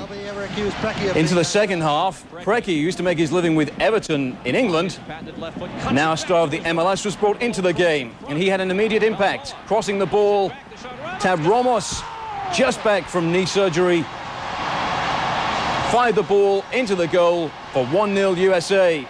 Deserved celebrations, a late winner for the Americans, 1-0 it finished. So they now move into second place behind Mexico in the final CONCACAF group. They're 1 point clear of Costa Rica and crucially ahead of El Salvador, Canada and Jamaica as well. 3 teams will qualify for the finals. Auf den Jubilar, Jürgen Klinsmann in seinem 100. Länderspiel. Bundestrainer Berti Vogts musste auf die gesperrten Christian Ziege und Jürgen Kohler verzichten. Mario Basler und Stefan Reuter fehlten verletzt. Das schaffte Platz für neue Spieler. Beispielsweise Debütant Sven Kmetsch vom HSV mit einem ersten Warnschuss. Dann kam die Zeit eines alten Neuen. Der Schalker Olaf Thon im Länderspiel-Comeback nach 4 Jahren fügte sich gleich gut ein. Die Armenier zurückgezogen, das machte es schwierig für die deutsche Mannschaft. Das Rezept fast ausschließlich Distanzschüsse bis zur 37. Minute. Michael Tarnath auf Jürgen Klinsmann, die beste Szene für den Kapitän bis dahin. 0:0 zur Pause. Keine Spur von Wiedergutmachung. Dann aber Lars Ricken in seinem ersten Länderspiel für den verletzten Debütanten Sven Kmetsch eingewechselt. Fast der perfekte Einstand. Doch das Lattenkreuz war im Weg. Lars Ricken fassungslos. Die 70. Minute, Deutschland noch druckvoller, probierte alles, um zum Torerfolg zu kommen. Und diesmal wurden sie belohnt. Jürgen Klinsmann das 1:0, sein erstes Tor seit 855 Minuten, seit dem Hinspiel gegen Armenien im letzten Jahr. Die Erlösung. Und es kam noch besser, Ecke Thomas Hässler und wieder war Jürgen Klinsmann zur Stelle. Das 2:0 in der 84. Minute, sein 43. Länderspieltor. Dann wurde der Vorbereiter zum Vollstrecker, Thomas Hässler, das 3:0 für Deutschland. Immer noch nicht Schluss, die deutsche Mannschaft wollte noch mehr. Ulf Kirsten in der Nachspielzeit. Das 4:0, der Endstand. Fazit, der Weg nach Frankreich ist fast geschafft und Jürgen Klinsmann trifft wieder. Ende gut, alles gut. England beat Moldova by 4-0 to take charge of their World Cup qualifying group. England's eternal flame, a nation united in grief and united in the will to see Glenn Hoddle's team through to the World Cup finals in France. They haven't got the skill to win it, according to Tony Banks, but more than a few showed they disagree with the sports minister. That apart, though, England came together to remember and then to deliver. England United, Manchester United, Beckham's cross, Scholes' header, and half an hour of frustration by the Moldovans was behind them. Scholes' first start for England at Wembley and the second goal for his country. Only one goal by half-time, but the second arrived within a minute of the start of the second half. Gascoigne, the provider, and Ian Wright doing the job that Arsenal fans have seen so often. And England fans have come to expect from the man whose boots Wright was filling, the injured Alan Shearer. David Beckham, on a yellow card, was subbed midway through the second half to ensure he'll be available for the group-deciding meeting with Italy next month. And his replacement, Stuart Ripley, almost set up a third goal. Gascoigne against the post and Batty over the bar. But Gaza wasn't finished. England's best player on the night rounded off an impressive performance with England's third. And the look was enough to silence any lingering doubters.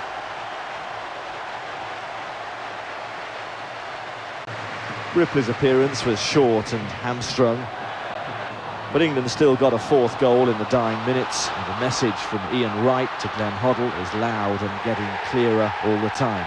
France 98, here I come. 4-0 then to England on a night Italy were held in Georgia. They're top of the group now, and a draw in Rome next month will make sure of qualification for the finals. Chris Scudder, Sky News. We had to do our job, man, and it was a really special night for everybody. Italy wanted the game settled quickly, and Chelsea's Gianfranco Zola almost did so in the Azzurri's first attack. But Georgia weren't about to sit back and defend. The shot from Arveladze was turned over by Peruzzi. The second half was nearly all one-way traffic, as Italy were again unlucky to break the deadlock, as first the crossbar and then the post denied them a goal. Then goalkeeper Nika Toganidze somehow kept out Dino Baggio's shot as Georgia hung on. Into the final minute, and once again the Italians were foiled as Toganidze managed to keep a clean sheet from the final kick of the game. Italy dejected at being held away from home again. Cesare Maldini not exactly welcoming in the post-match interview. Mark O'Leary, Sky News. Here's the Group 2 table. Looks good, doesn't it? England on top, 1 point clear of Italy. Draw then in Rome next month, and they'll automatically qualify for the World Cup finals in France. There was plenty of other World Cup matches across Europe tonight. Austria leaped above Scotland in the Group 4 table. Over Slovakia on Wednesday would do the trick. No score here in the first half. Yugoslavia with the free kick. The ball palmed onto the post by Molnar. And Slovakia, who can still qualify themselves, would prove no pushover. This effort fired agonisingly wide. But on 65 minutes, the home side would get its reward. The ball pushed out wide to the left flank, and when it's flashed in, Majoros pounces for 1-0 Slovakia. And he sends the home crowd wild. 15 minutes later, though, the Yugoslavs came back. The free kick driven by Mihalovic, giving Molnar absolutely no chance. 1-1, the final score. The draw leaving Yugoslavia level on points with Spain, and though technically speaking the Yugoslavs could still miss out on qualification, a relatively easy game that's their last game against Malta, suggests at worst they'll make the playoffs. To clarify then, 15 teams are set to play in the finals from Europe. The hosts France, the 9 group winners, and the best runner-up, and 4. Here we go, we pick it up early in the first half, and it looks like Argentina have an early lead. Lopez has the ball in the back of the net, but the referee ruled that it was offside, so still no score.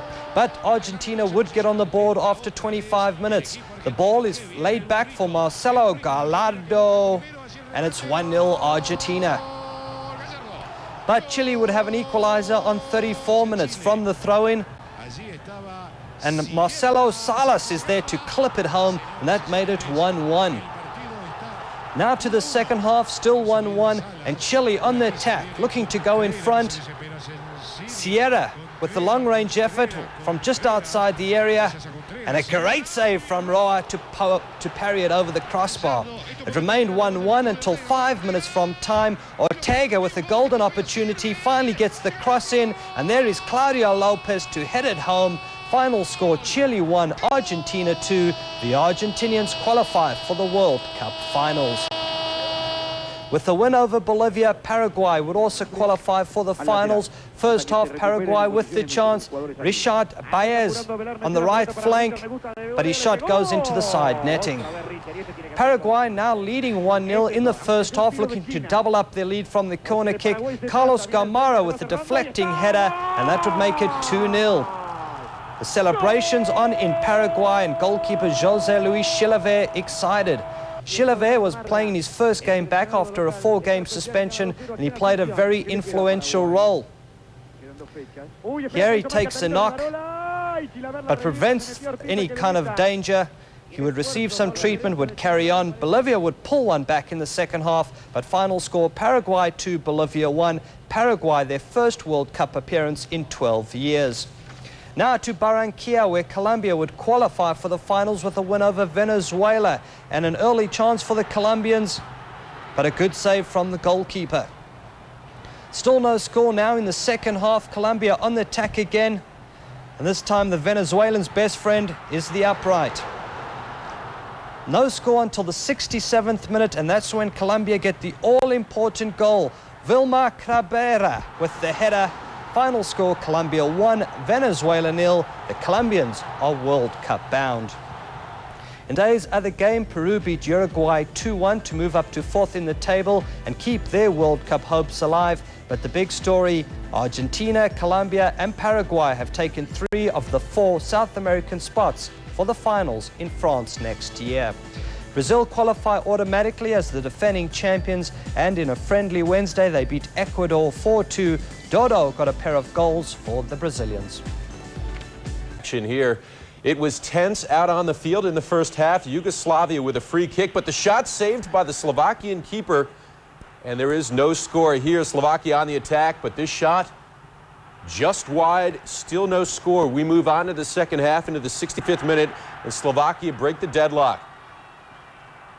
Josef Mayores beats the keeper on the volley, and Slovakia take a 1-0 lead, and their hopes were high. That lead lasted until 10 minutes from time,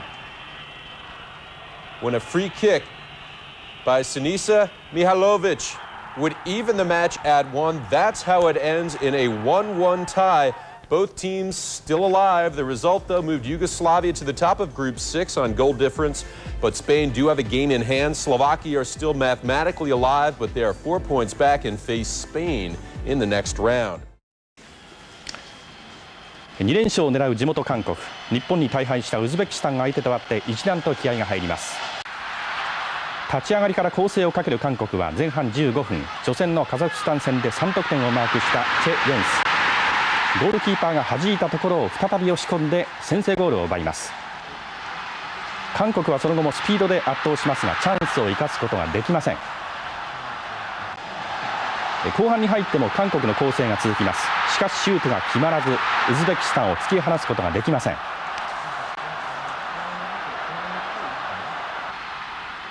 後半から出場したセレッソ大阪のコ・ジョンウン、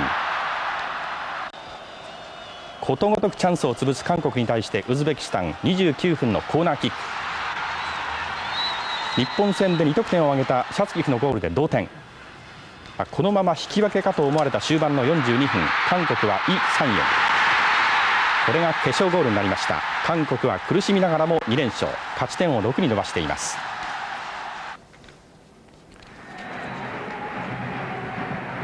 一方、日本が19日に対戦する UAE、首都のアブダビでカザフスタンを相手に最終予選の初戦を迎えました。その UAE、立ち上がりから得意の速攻でペースを使います。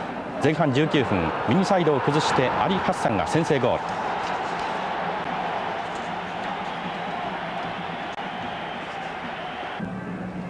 後半開始早々1点を追加した UAE、暑さで運動量が落ちたカザフスタンを一方的に攻め、32分には個人技で3点目、39分にはスピードに乗った攻めから4点目。圧倒的な攻撃力で初戦を圧勝した UAE、 19日にこのアブダビで対戦する日本にとってはかなりの難敵になります。50,000 fans at Boca Stadium for the game against Newell's Old Boys, and Maradona was given a standing ovation. 42nd minute, Boca get a penalty. Who else but Maradona takes it? Forget about the hand of God. He is God in Buenos Aires. 1-0 Boca, and the home side going forward once again. Good opportunity to go 2-0 up, but a good save from the Newell's Old Boys keeper. Boca still attacking. Maradona almost with the diving header. Then 66 minutes, Newell's Old Boys get an equaliser. Yosemir Lujambio with the rebound, and it's 1-1. 11 minutes from time though, Boca get a winner. It's Guillermo Barros, the goal scorer, and 2-1 Boca would be the final score. Maradona enjoys victory, but for how long? As after the game he once again hinted at retirement. Wait 10 minutes. I waited 10 minutes and it still hurt really bad. Argentine First Division action from Sunday. Ferro at home to River Plate in a physical one. 45 minutes gone, no score.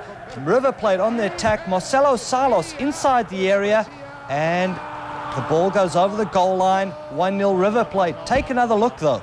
Salas, is that the hand of God? Anyway, 1-0 River Plate. The River Plate goalkeeper did well to keep the team 1-0 up. The great save from the free kick to get it over the crossbar. 83rd minute, River Plate attacking again. The ball to Ismael Medino Bello. Looks up, fires, finds the back of the net. 2-0 River Plate. Then 1 minute from time, River Plate get a penalty. Hernan Diaz puts it away. Final score, River Plate 3, Ferro 0. Let's take a look at some of the action here. 30,000 on hand in Kingston. No score. Costa Rica, though, on the attack. They controlled most of the action. This shot goes just wide. No score. Then it's the other way. Jamaica's Dion Burton attempts the cross, but look, it's deflected in by a Costa Rican defender. An own goal. The only goal of the match as Jamaica win it 1-0, and they go to the top of the CONCACAF region. El Salvador jumped into the mix with a big match against Canada. 15th minute here for El Salvador. Dilce Mayo, the former Brazilian, notches the first goal of the match as El Salvador take a 1-0 lead. 52nd minute now. Canada had it tied up. Cienfuegos feeds Renderos, who chips it in for El Salvador. El Salvador with a 2-1 lead, and they would extend that lead into the 87th minute. Cienfuegos added one of his own. Then Raul Diaz Arce finishes off the scoring as El Salvador beat Canada 4-1, pretty much ending Canadian hopes. The Canadians have just 5 points in 7 matches, while El Salvador jump past Costa Rica, and they are level with the U.S., who have a game in hand. Jamaica's win leaves them level on points with leaders Mexico, but the Reggae Boys have played 2 more matches. In Asia Group A, Saudi Arabia beat Kuwait on a controversial free kick goal in the 54th minute. A shot that appeared to have been saved was ruled a goal by the linesman, and Saudi Arabia opened the round with a win over their smaller neighbor. Also in Asia Group A on Friday, powerhouses Iran and China squared off. 9 minutes into the second half, China on the offensive. Li Ming with a great volley, and China took a big 2-0 lead, but Iran would come back. China leading 2-1, and it's Mehdi Madavi Kia to tie the game at 2. 84th minute, Iran would go ahead for the first time. Kia, again, look at this blast from way outside the box, and Iran take a 3-2 lead. 2 minutes later, they'd score again. Ali Ashkai Modir Rasta chest down the volley, and volleys it home, and Iran win that match 4-2. Host the 2002 finals with South Korea. 40,000 fans on hand in the UAE to watch this game. And it's the Emirates on the attack, and they bring a good save out of the Japanese keeper. And they'd keep pressing on home turf. The cross from Saeed, the header, a little too high. Japan did make a few chances of their own. Kazimura unleashing a low drive that the keeper did well to save. And on 33 minutes, at the other end, the Japanese keeper showed his paces as Yusuf's shot is held. Japan's best opportunity to score came here in the first half. Well, that was a great save of Hidetoshi's header. They did seem to have the winner, though, on 75 minutes. This one goes in from Omura, but the referee rules it offside. 0-0, the final score. In Asian Group A, Iran entertained Saudi Arabia in Tehran, the home team looking odds-on to take the lead on 24 minutes when a desperate challenge in the box results in a penalty. Karim Baja taking responsibility, only to be thwarted by a great save from the keeper. And 10 minutes before half-time, the Iranians would suffer for their mistakes in defence. They failed to deal with this clumsy attack, allowing Ibrahim Swede to slide the ball home for the opener, 1-0 Saudi Arabia. In the second half, however, Iran made amends, the corner creating mayhem in the Saudi box, with Baja, the man who missed the penalty, on hand to supply the final touch. 1-1, the final score. The draw in Tehran followed later in the day by a 2-0 victory for Kuwait against Qatar in Doha. With the top team destined for the World Cup finals, Group A shows Iran in the lead after 2 games. They'll be pouring over the Pyrenees next summer. Spain booked their place in the World Cup finals with this win in Bratislava. Afonso's cross enabled Kiko to give them the lead at the beginning of the second half. Second place has always looked destined for Yugoslavia, but Slovakia had their pride, and when Majoras put in the equaliser, joy on the home bench was more or less unconfined. Until Spain roused themselves again and had one too many men in the area for Slovakia's good, and more on hand to make it 2-1. Late on, the Spaniards had to defend their lead. The chance of a draw was there, but Majoras couldn't take it. And so, under the complicated calculus of this World Cup, Spain will top their group if they beat the Faroes. But if they lose to the Faroes, it says here, they will still qualify as the best of the second-place teams. And Spain become the 14th country to qualify for France'98. England and Scotland get... Players from Uzbekistan and United Arab Emirates exchange gifts before their World Cup qualifier on Saturday. The cross to the far post and shirts off. Got the hosts on the board first in the 13th minute. UAE will get the equalizer early second half. The cross will find the head of Bakit.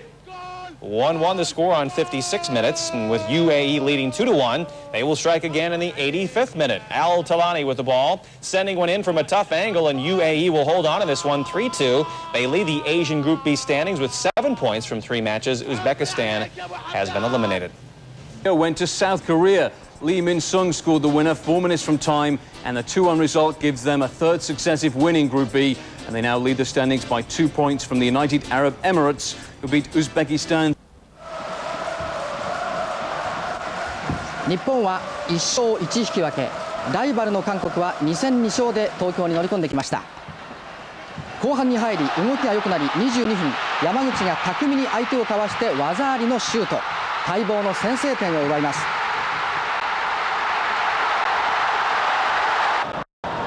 その直後、日本はディフェンダーの秋田を投入。1点を守り抜く作戦でしたが、39分集中力が途切れ同点のゴールを決められます。さらにその3分後、これもディフェンスの一瞬の隙を突かれました。日本2対1の逆転負けで手痛い一敗を喫しましたが、気持ちを切り替えて残り5試合にフランス行きの望みを託します。It's in Seoul on Saturday night, the United Arab Emirates. And it was the visitors who'd start the quicker. This effort just deflected wide by the Korean defence. But on 8 minutes, South Korea, who'll co-host the 2002 finals with Japan, gave the 70,000 strong crowd what they wanted. Ha Seok-ju going solo for 1-0. And the direct approach also worked well in the second half. Choi Young-soo going down for a penalty on 68 minutes. Yoo Sang-chul with the job of converting, which he does for 2-0 South Korea. Their third goal was an old-fashioned classic, the cross from the wing met by a true centre-forward's header from Lee Sang-yoon to wrap up the night for South Korea. So South Korea endorsed their position as group favourites with an emphatic win. Their position atop the group strengthened by the performance of Kazakhstan, who held much-fancied Japan 1-1 with a last-minute equaliser from Viktor Zubarev.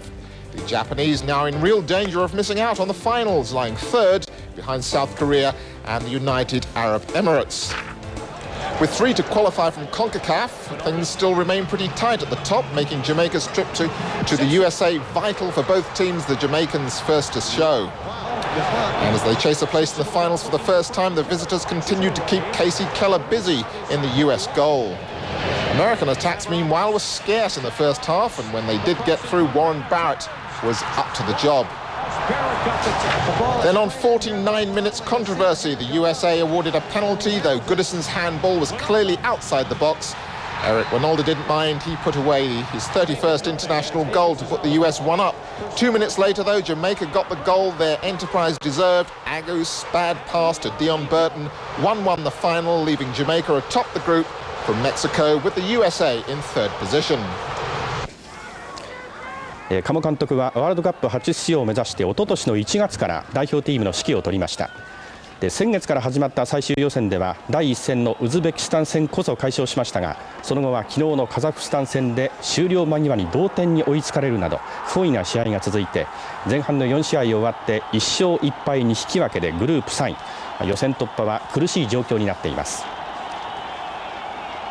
日本サッカー協会は引き分けに終わった昨日のカザフスタン戦の後、協会の幹部と協会員 The Mexicans have been in command of the group throughout, and with 3 games in hand on leaders Jamaica looks safe bets for France'98. That's even more the case after Sunday's display in front of 120,000 fans in Mexico City. 30 minutes gone, and veteran midfielder Benjamin Galindo gave Mexico the lead. Just 5 minutes later, it was 2-0. Pavel Pardo with a fine run, Alberto Garcia Espe with a finish. Mexico on their way. Just 3 minutes later, Galindo scored a penalty, and then early in the second half, the Mexicans added a fourth through Brazilian-born Zeg. It finished 5-0 Mexico. So Mexico are back on top of the CONCACAF standings, 2 points clear of Jamaica with 2 games in hand. The defeat for El Salvador also strengthens the position of Jamaica and the USA. With 3 nations qualifying, Mexico in effect need just a point from next week's trip to Canada to move on. The Mexicans are clearly well on their way to the finals once again. That's far from the case for Kazakhstan and Japan, who met in the final Asian qualifying group on Saturday. Brazilian-born Wagner Lopez had the first scoring opportunity for Japan, but he headed wide and was left looking for his first international goal. After 23 minutes, though, Japan went in front. Yutaka Akita headed home from the corner, and that was 1-0. But Japan were again guilty of losing concentration late in the game, and as they have so many times before in major games, conceded a last-gasp goal. Viktor Zubarev scored it. 1-1 was the result. It was a last-minute goal which cost Japan a place in the 1994 finals, and they also conceded 2 in the last 6 minutes to South Korea in their previous qualifier for the 98 finals. So it's looking bleak for Japan at the moment. Only the top team in Group B is sure to go through. 55 Minuten waren gespielt und Jürgen Kohler machte eines der schönsten Tore seiner Karriere.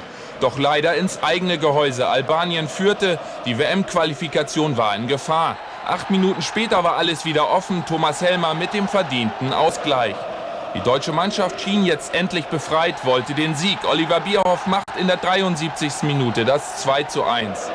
Albanien erwies sich dann aber als klassische Kontermannschaft und legte nach. 7 Minuten später wieder der Ausgleich, Taglitare, der Vollstrecker.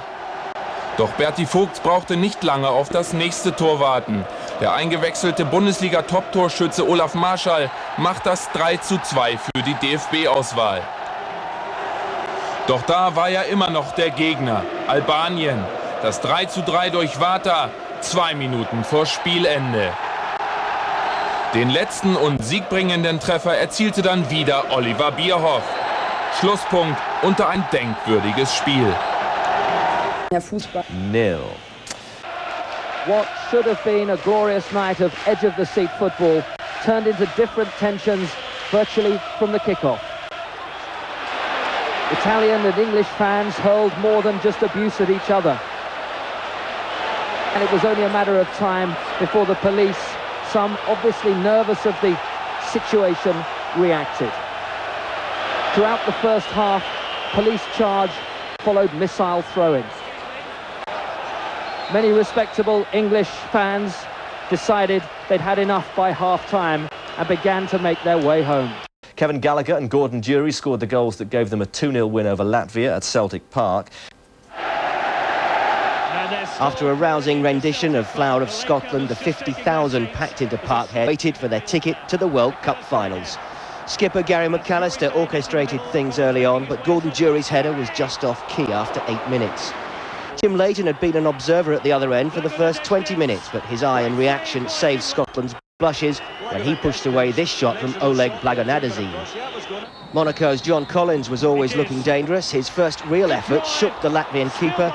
Kevin Gallagher almost got to the rebound.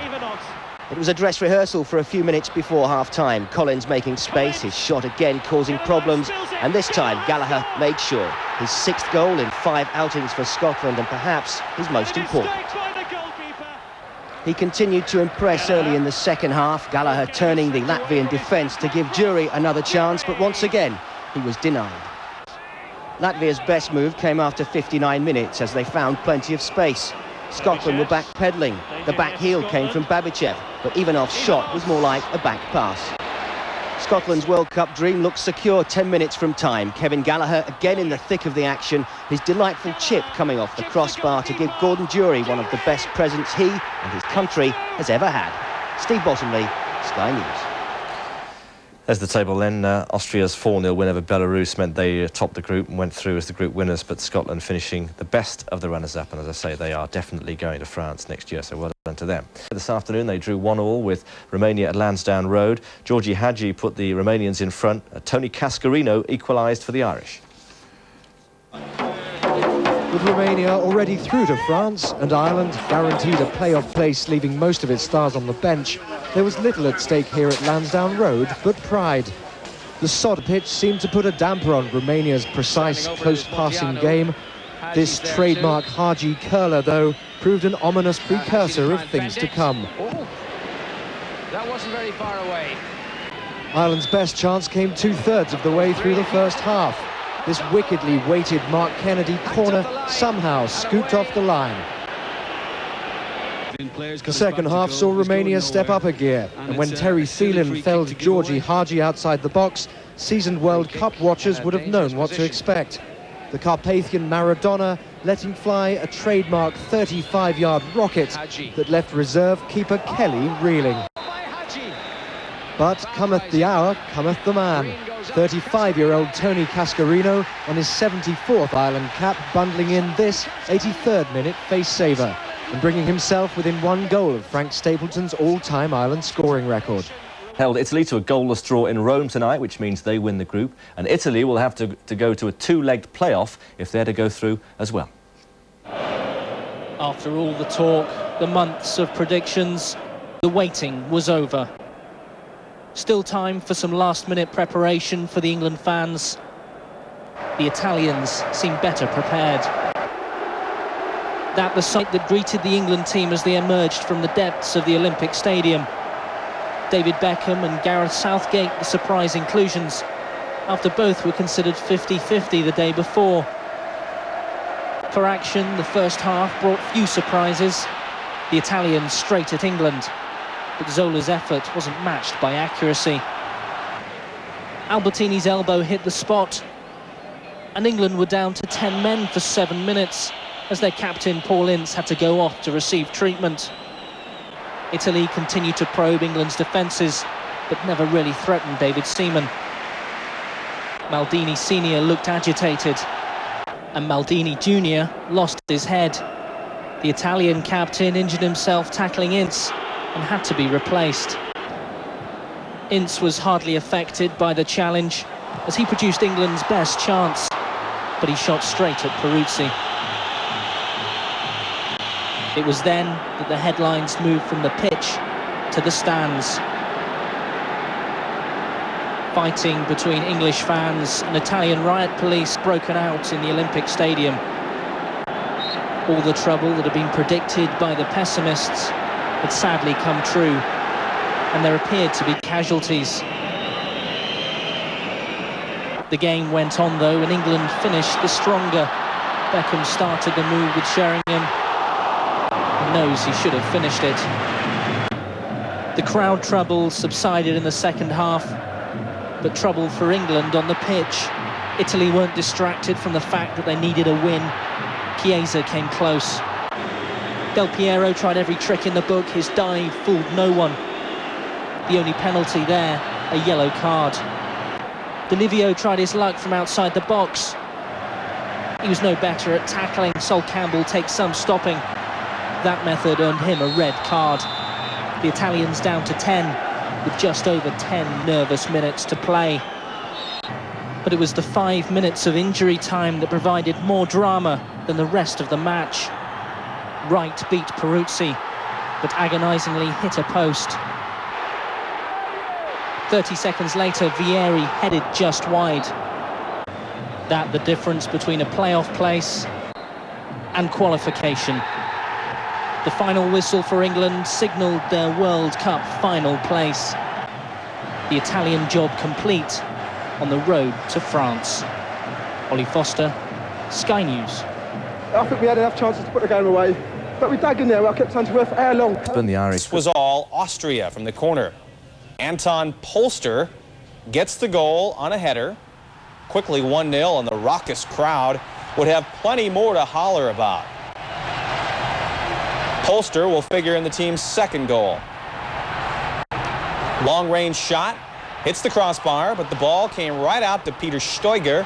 2-0 for the home side. Austria just kept attacking the weak Belarus defense.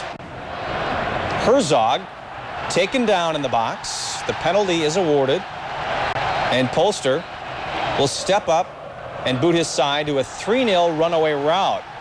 And there would be even more good times to be had later in the first half. Belarus sloppy and showing no signs of life. Look at this lackadaisical play. Pfeifenberger on the left. A perfect cross in front for Steiger. The rout was complete. Mighty Austria gets all 4 of their goals in the first half, and they win it in a laugher. The victory gave the Austrians 25 points from 10 games. That's 2 more than the Scots. Scotland's win left Sweden back in 3rd place on 21 points, so the Swedes eliminated despite beating Estonia 1-0. Group 5 winners Bulgaria closed out. Greece met Denmark for the top spot in Group 1, and the Danes held the host to a goalless draw. The Greeks' lackluster performance saw them overhauled by Croatia, which came away with a 3-1 win. And Hungary, the 2 contenders, the Finns needing a win to advance in Helsinki, and Hungary a draw. To the first half, Finland with a corner from the right. The ball will break to Hypia, but the defender is unable to keep his shot down. Not a vintage day for defence or attack. Finland create their own problems, but Zoltan Kovacs cannot capitalise. No score at the half, but Finland slowly getting on top. Mika Patalainen just going wide there. The breakthrough came 10 minutes later, though. The corner from the right finds its way to the far post, and that was Sumalia heading home for 1-0 Finland. But with the fans ecstatic and the Finns looking good for the draw, disaster. They failed to clear the corner. The ball bobs around like it's on a pin table and goes in off the back of the goalkeeper for an injury time own goal. 1-1 the final, which means Hungary advance.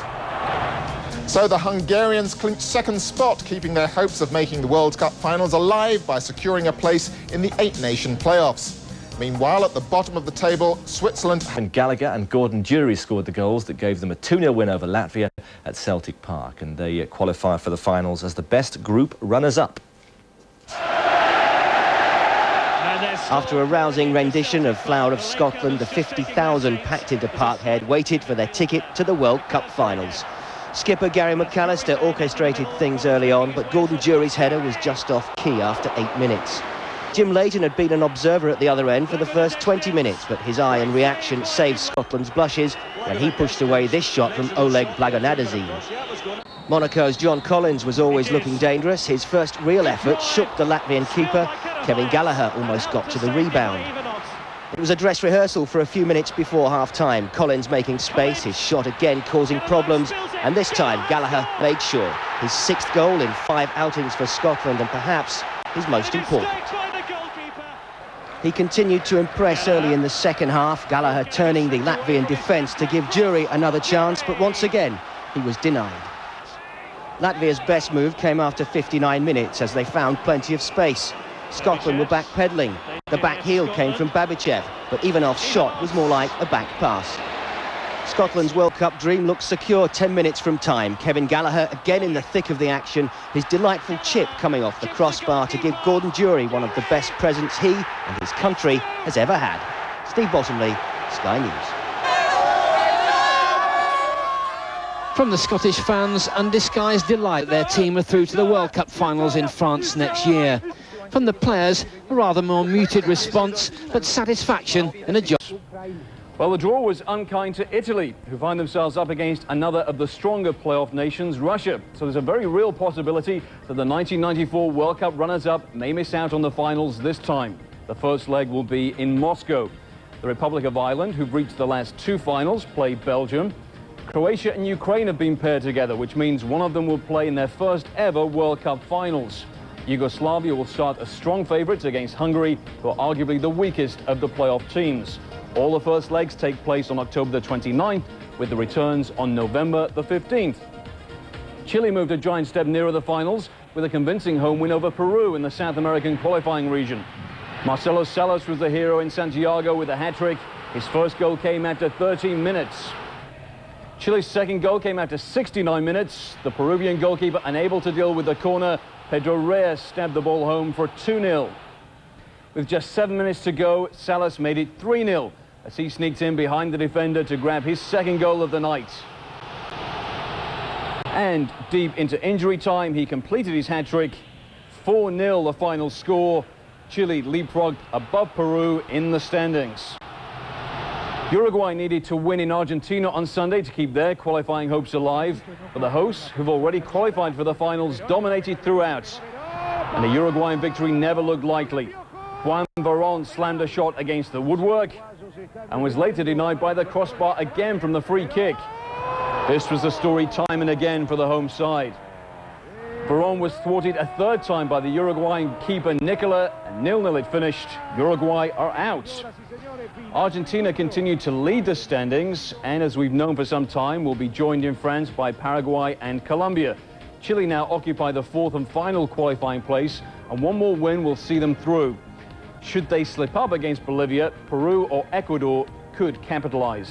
Did them in the 1966 final, England. The remaining European qualifiers will be determined by playoffs, with the winners of the 2-legged ties progressing to France. In the pick of the matches, Russia stand between Italy and a 10th consecutive finals appearance. No country from Asia has qualified for France yet, but Hao Haidong's goal keeps Chinese hopes of a first appearance in the World Cup finals alive.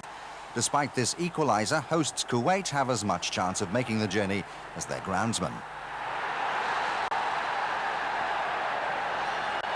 Gao Feng's last gasp winner for China may yet prove vital.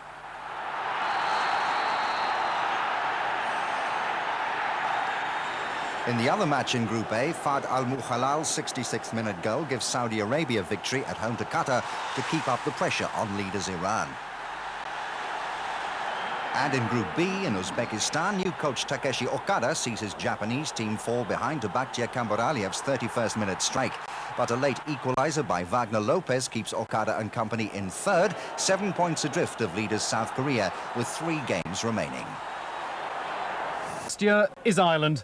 They threw away easy points which should have guaranteed them automatic qualification. From the start of this playoff, Belgium exposed their frail defence. It was against the run of play when Ireland went ahead. From Manchester United's Dennis Irwin, the perfect free kick.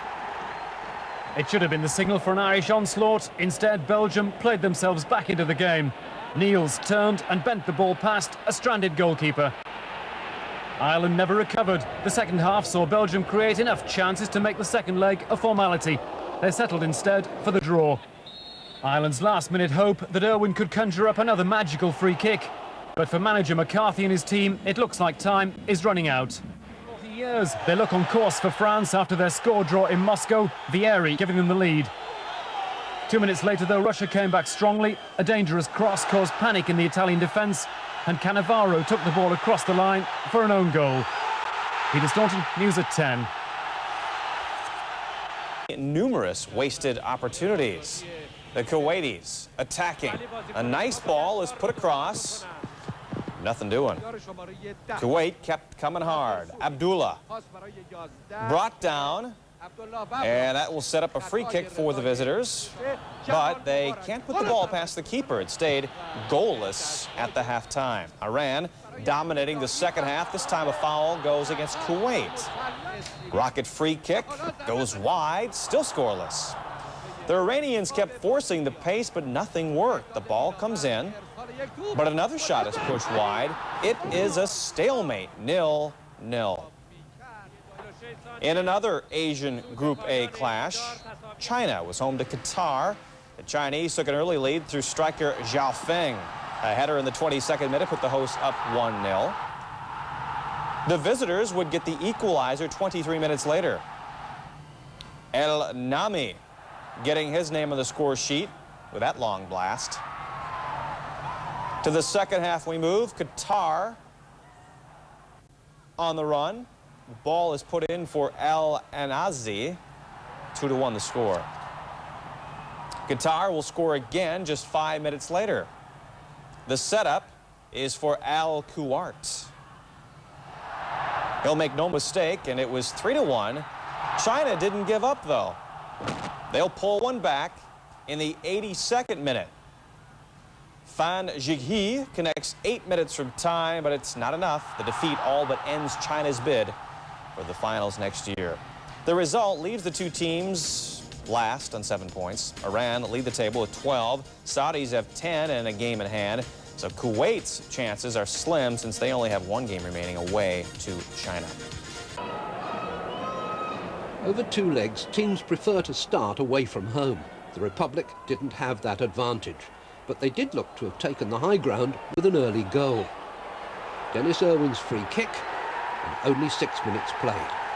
Irwin's first international goal for 5 years. But before the half hour, Belgium were level, and Irwin was involved again here, less happily. His header falling to Luke Nillis, and though Irwin strove to retrieve the situation, there was no stopping a glorious curling shot. No question where the force was now. Belgium went for the kill and might have achieved it but for Shay Given. That save denying Nillis a second goal. And an even better one kept Michael Goossens from scoring. Time was running out when the Irish found the target they'd been aiming for, Tony Cascarino's head, but he couldn't find his target. It'll be tough in Brussels. Many campaigns have been halted by the snows of Moscow, and the Italians must have wondered if their chances of World Cup qualification would be swept away on the icy wastes of the Dinamo Stadium. It was a night for cross-country skiing, not football. But Italy held their nerve in front of 45,000 fans and went ahead through Christian Vieri in the second half. The warmth of the celebration showed how vital that goal might be. But Russia, urged on by a partisan crowd, struck back. Kuklov's cross doing all the damage, Fabio Cannavaro turning the ball into his own net. The Italians happy with the draw. The second leg in Naples later this month should be much warmer.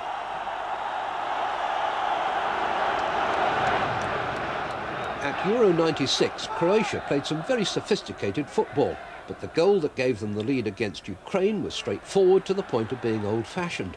Prosinecki's accurate cross to the head of a central defender. Plaudits for Everton's Slaven Bilic. But if the first was basic, the second was beautiful. Davor Šuker's pass was judged to a nicety. Goran Vlahovic still had work to do and did it with consummate skill. The only cloud over the second leg will be the absence of Bilic through suspension. However, with finishing of this calibre, Croatia should join the party in France, and welcome guests they will be. The week's most startling scoreline came in Budapest, where Yugoslavia hit 7 past the Hungarians. They've now virtually guaranteed qualification next year. It was all too easy for the visitors, with Branko Branovic lobbing the Hungarian keeper Safar with just a minute on the clock.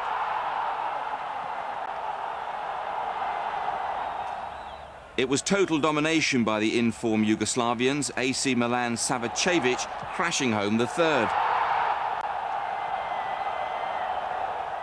There was even a hat-trick for Predrag Mijatovic, the demoralised Hungarian defence, allowing him a free run at goal.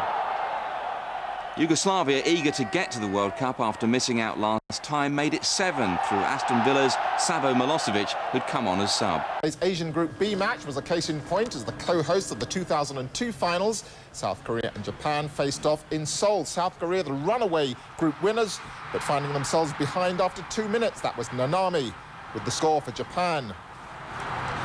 South Korea came back strongly and might have equalised on 16 minutes from the free kick. The scramble failing to find the telling touch. For their part, Japan almost added to their tally on 24 minutes. Their Brazilian-born striker with a spectacular overhead kick, that's Lopez. He didn't find the target, though. Before the half was out, though, Japan got their insurance. Now Kusoma with the pullback. And this time Lopez with a more conventional finish to wrap it up for Japan at 2-0. That victory resurrecting Japan's fading hopes of qualifying, leaving them 6 points adrift of South Korea, who, as I said, have already made the finals. Japan's last match pits them against Kazakhstan, with their only rivals for the second-place playoff spot, the United Arab Emirates, facing Uzbekistan on Sunday and South Korea a week later. An ultimate game of Saudi's qualifying campaign taking place in Riyadh, where Saudi would go ahead on 4 minutes. The cross from the right met by a powerful header, a great save, and then a tap-in from Khaled Massad for 1-0 Saudi. China answered back 8 minutes later when Hao Hai's diving header was not too high.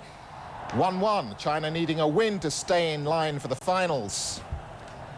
And they might have got what they wanted had they taken their chances. Penalty the verdict here, plus a yellow card for Mohamed Douai in the Saudi goal. But he would go on to redeem himself straight after, as he guesses right to keep the spot kick out. And it was catching, because when Saudi were awarded a penalty for this trip on Al Jaba, the Chinese keeper did exactly the same. Massad's effort saved low to his right by Chu Liang as the game ended 1-1. With the top team to qualify automatically and the runner-up to enter a playoff, a look at the standings shows Saudi remaining in second place, a point adrift of Iran, who can clinch their berth with victory against Qatar on Friday. China are now virtually out of the running. In club football sides, an opportunity for Qatar, the miss, and then the header goes high. Mohamed El Anizi would then take the ball down the left side. His effort, though, finds the side netting.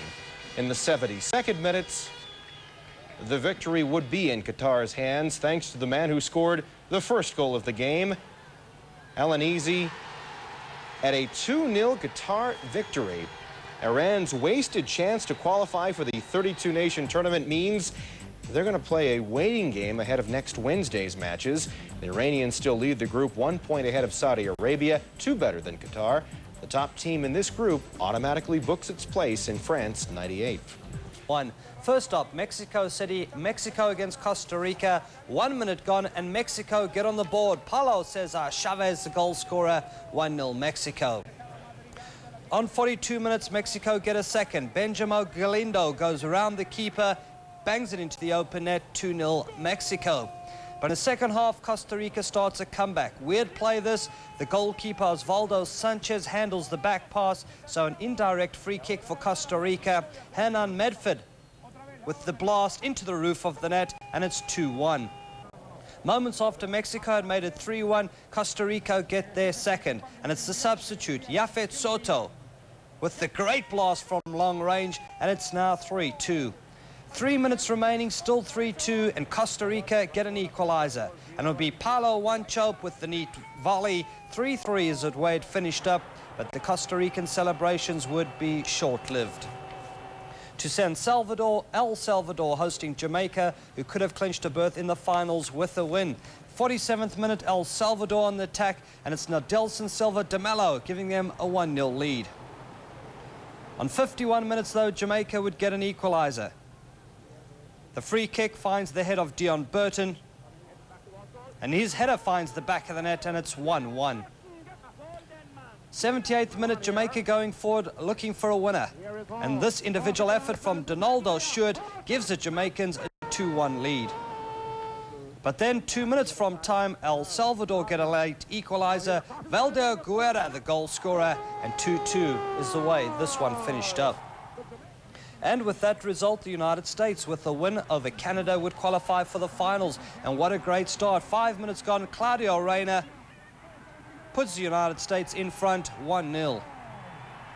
The Canadians had a handful of opportunities but couldn't convert. Marty Nash with the strike, but a good save from Brad Friedel.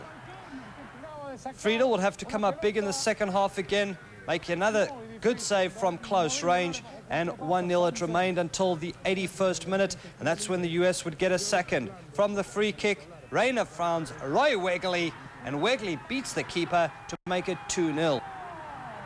Then 1 minute from time, Wegley gets a second and seals the deal for the United States. 3-0 the final score, and the United States book their place in France, and they'll be making their third straight appearance in the finals. The US is the 23rd nation to qualify for next year's finals, and the remaining question now is who will join them and Mexico from the CONCACAF region. Jamaica have the inside track, and they need a point at home to Mexico in their final game to qualify. El Salvador can only make it with a win over the United States, coupled by a Jamaican loss. Hosts as they rolled into the United Arab Emirates with 5 wins from 7 games, and they started off early in the 11th minute. Lee Sang-yoon slots home the first goal of the match. South Korea open up a 1-0 lead, and they would dominate the play here, attacking again. And it's Kim Do-hoon who nets his first goal of the match. South Korea with a 2-0 lead. 58th minute, though, the UAE would get one back. Saeed finishes it off, and South Korea's lead down to 2-1, but no big worries for the South Koreans. 67th minute, it's Kim Do-hoon again as South Korea win it 3-1 with an exclamation point. They finish out their World Cup qualifying routine. The outcome had absolutely no effect on the World Cup, though. South Korea locked up the automatic berth long ago, and Japan secured one of the 2 Asian playoff berths Saturday when they pounded Kazakhstan 5-1. Qualifying berth from Asia.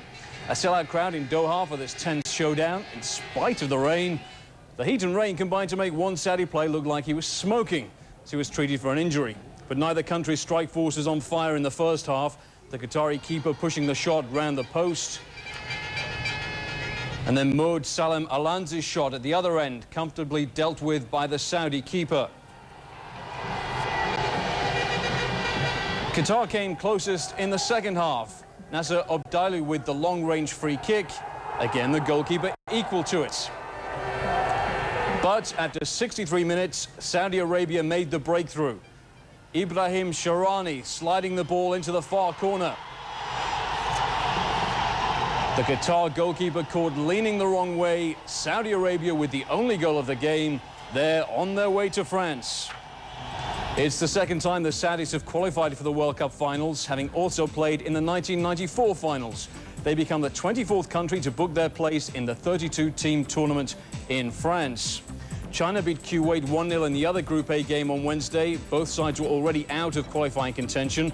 Iran finished second in the standings, which means they'll play the Group B runners-up Japan over 2 legs for a place in the finals. The losers of that playoff will have one last chance to reach France 98, because they'll play Oceania zone winners Australia in another 2-leg playoff. The World Cup hosts France continued their build-up to the finals with a 2-1 win on Wednesday night in Santiago. Plenty at stake in Doha. Victory for either side was a ticket to the finals. A draw would present that privilege to Iran. Hardly surprisingly, 1 goal settled it. It came just after the hour. The honour went to Saudi Arabia's Sami Al-Jaber, and the prospect of a trip to France did wonders for the commentator. So Saudi Arabia qualify for their second successive final tournament. Iran still have a chance, but the possibilities are complicated.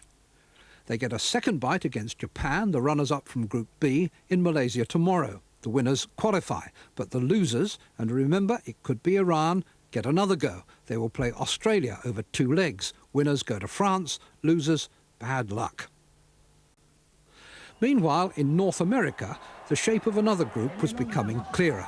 The United States went to Vancouver in need of a win, and Claudio Reyna set them on their way.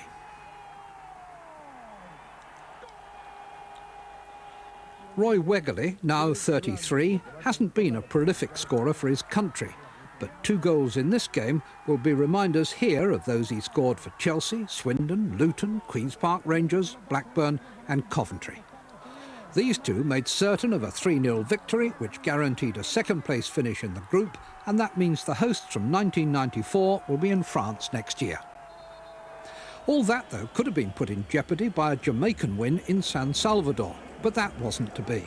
Goalless at half-time, El Salvador took the lead soon afterwards. Nildenson Silva de Mello, Brazilian by birth, was the scorer. Jamaica then pulled themselves level with a header from Derby County's Dion Burton, helped by some uncertain goalkeeping. 12 minutes from time, Jamaica scored again, and a wonderful solo effort it was. Paul Hall, who's on Portsmouth's books, starting celebrations not only in the Caribbean, but also back in London, where a packed hall watched a replay on a big screen. Jamaica, 12 minutes from their first ever World Cup finals. But they encountered a spoilsport. El Salvador's Valdir Guerra claimed a late equaliser and put an early damper on some premature jollifications. All 6 teams in this group have their final fixtures this weekend. Jamaica, masters of their own destiny. If they get at least a draw at home to the leaders Mexico, they qualify. But even if they lose, they will still get to France unless El Salvador come up with an away win in the United States. So, after a long, long campaign, the French jigsaw puzzle is nearing completion. So far, 24 teams have taken their place on the final board. The rest will drop into place shortly. In Europe, the 4 remaining claimants will be known before tonight is out. And in further flung parts, those clinging on to a last chance will still be waiting to make up the numbers. For this match in Brasilia, Wales were without Giggs, Hughes, Hartson and Blake. Brazil were without Ronaldo and Romario. But who needs them when you can score goals like these 3? The first from Zinho, stabbing home with the outside of his foot after running clear. The second from Rivaldo. Do they score like that in every game? Well, apparently they do. Here's another. Rodrigo. Sounds almost Shakespearean, and I'm sure the bard would have approved of the poetry.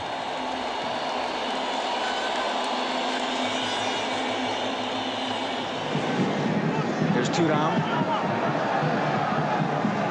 Looking for Zidane. Neil Sullivan's missed it.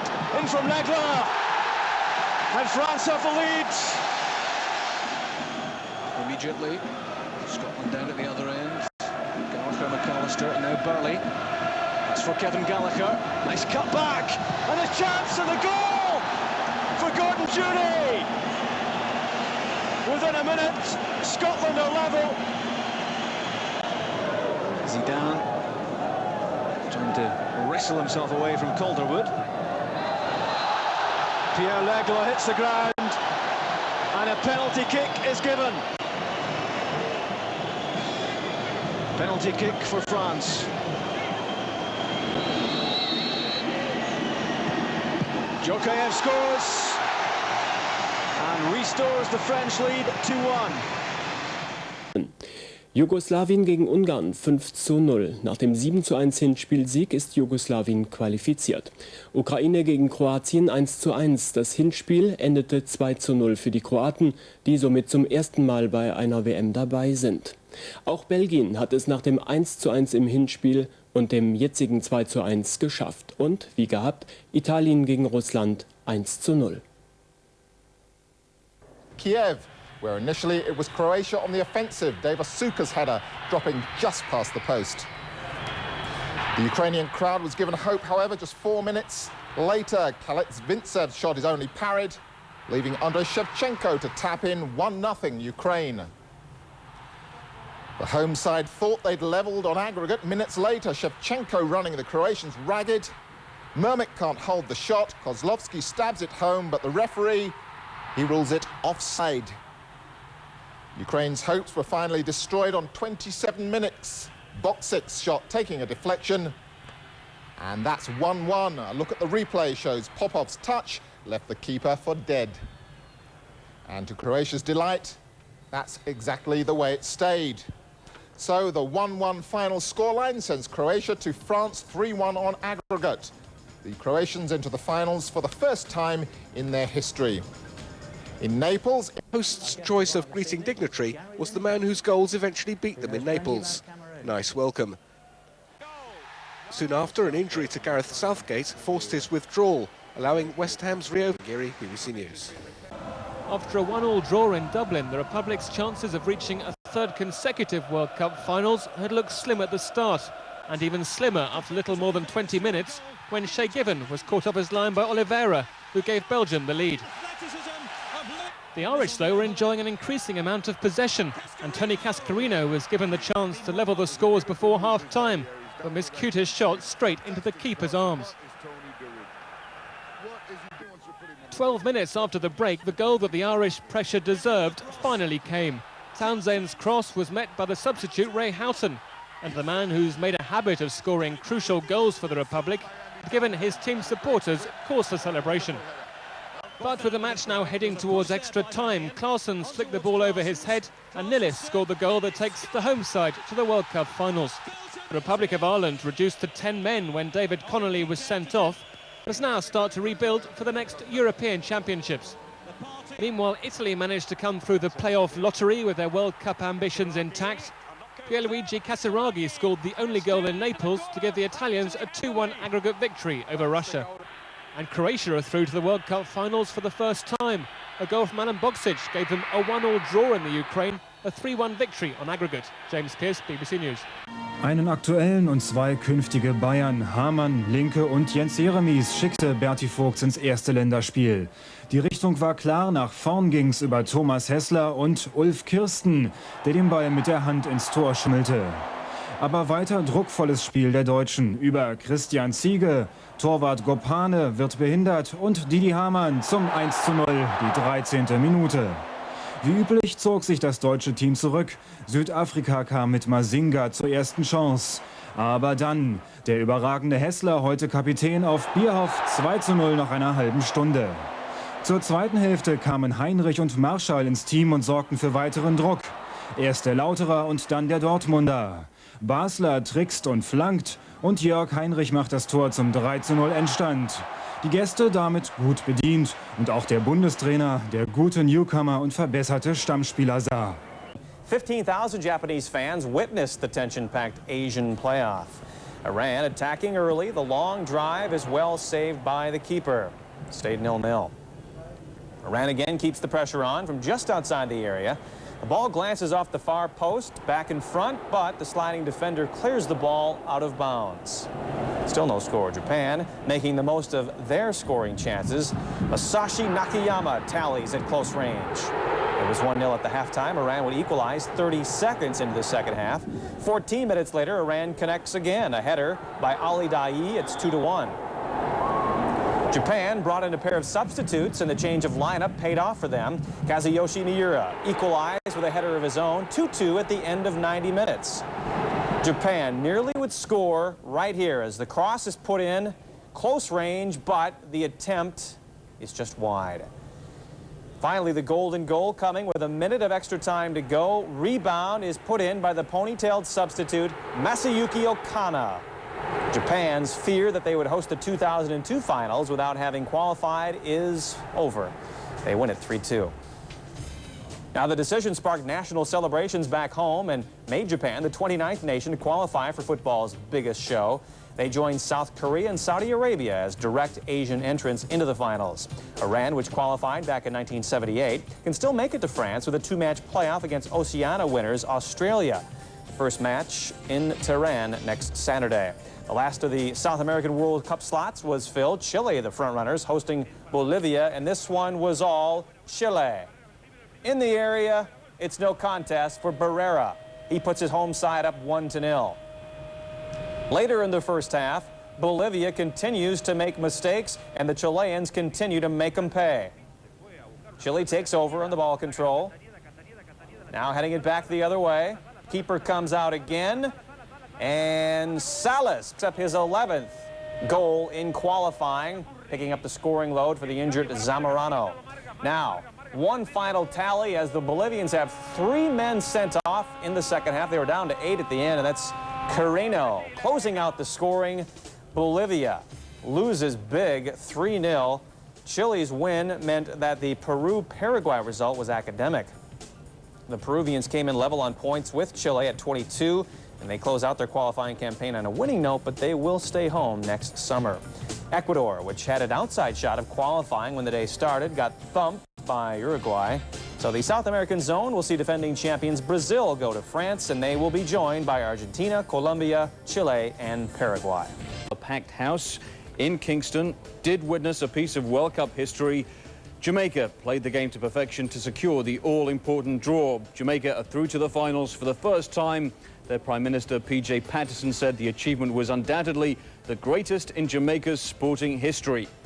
That draw rendered the United States-El Salvador game meaningless in terms of qualification, but the US, who qualified for the finals a week ago, wanted to head to France in style. And they did. Brian McBride scored the first US goal after 22 minutes. He added another 6 minutes later. He was only in the side because 10 USA players were being rested because they all carded one time in the qualifying, and Steve Sansom wanted them available for the finals. 3-0 into the second half. Chris Henderson with that goal. El Salvador did fight back briefly. Nidelson Del Melio with that goal. And then 3 minutes later, a penalty from Raul Diaz Arce, making the score 3-2 USA. But 8 minutes from time, Preki sealed the win for the States. 4-2.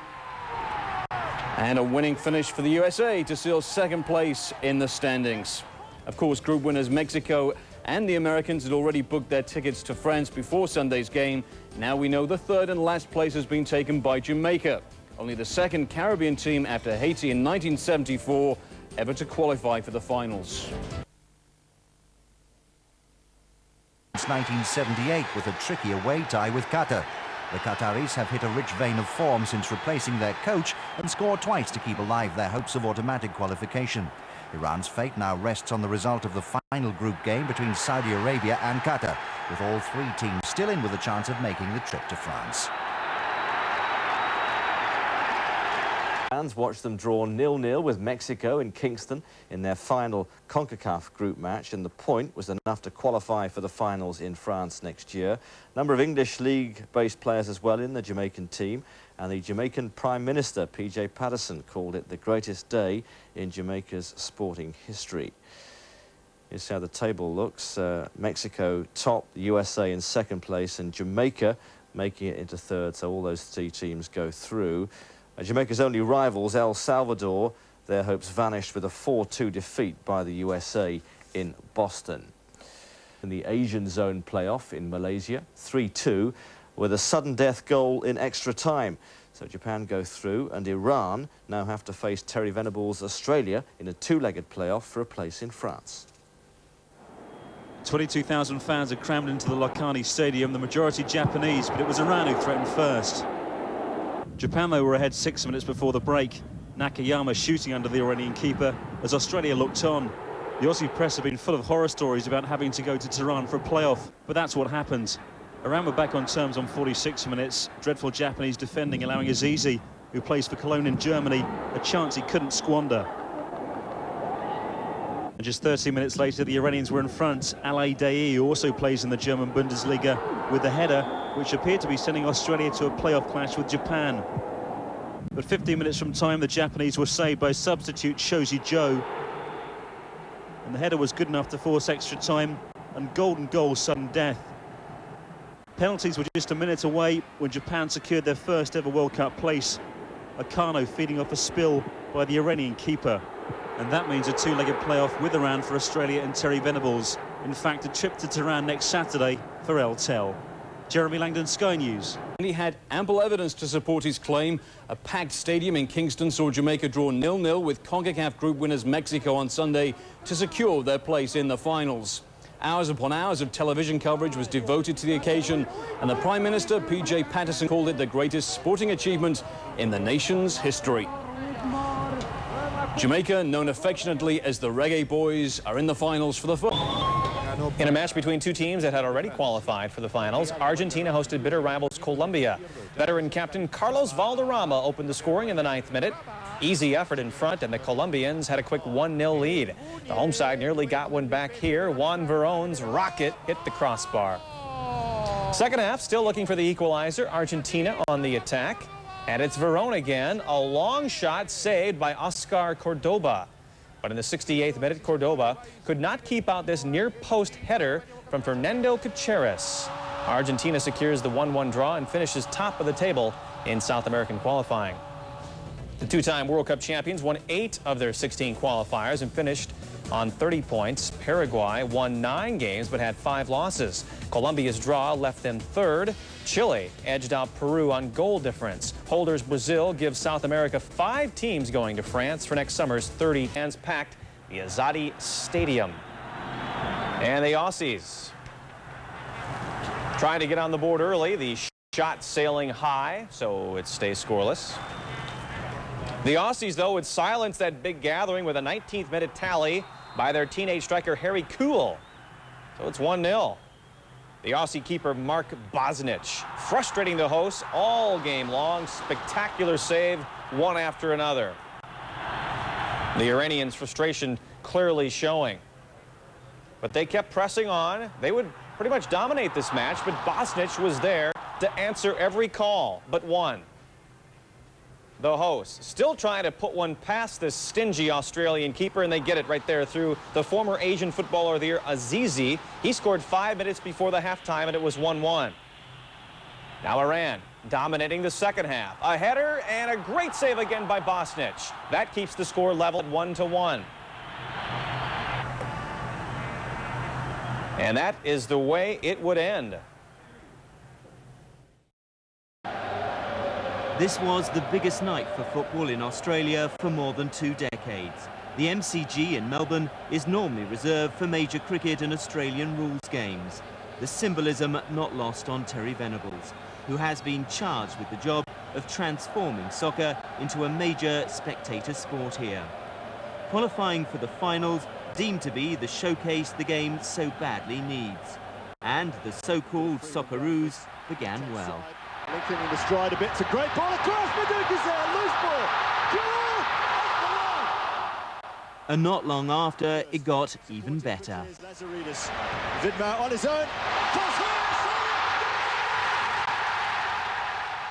By the start of the second half, France seemed to be practically in sight. Kuhl's there, back across!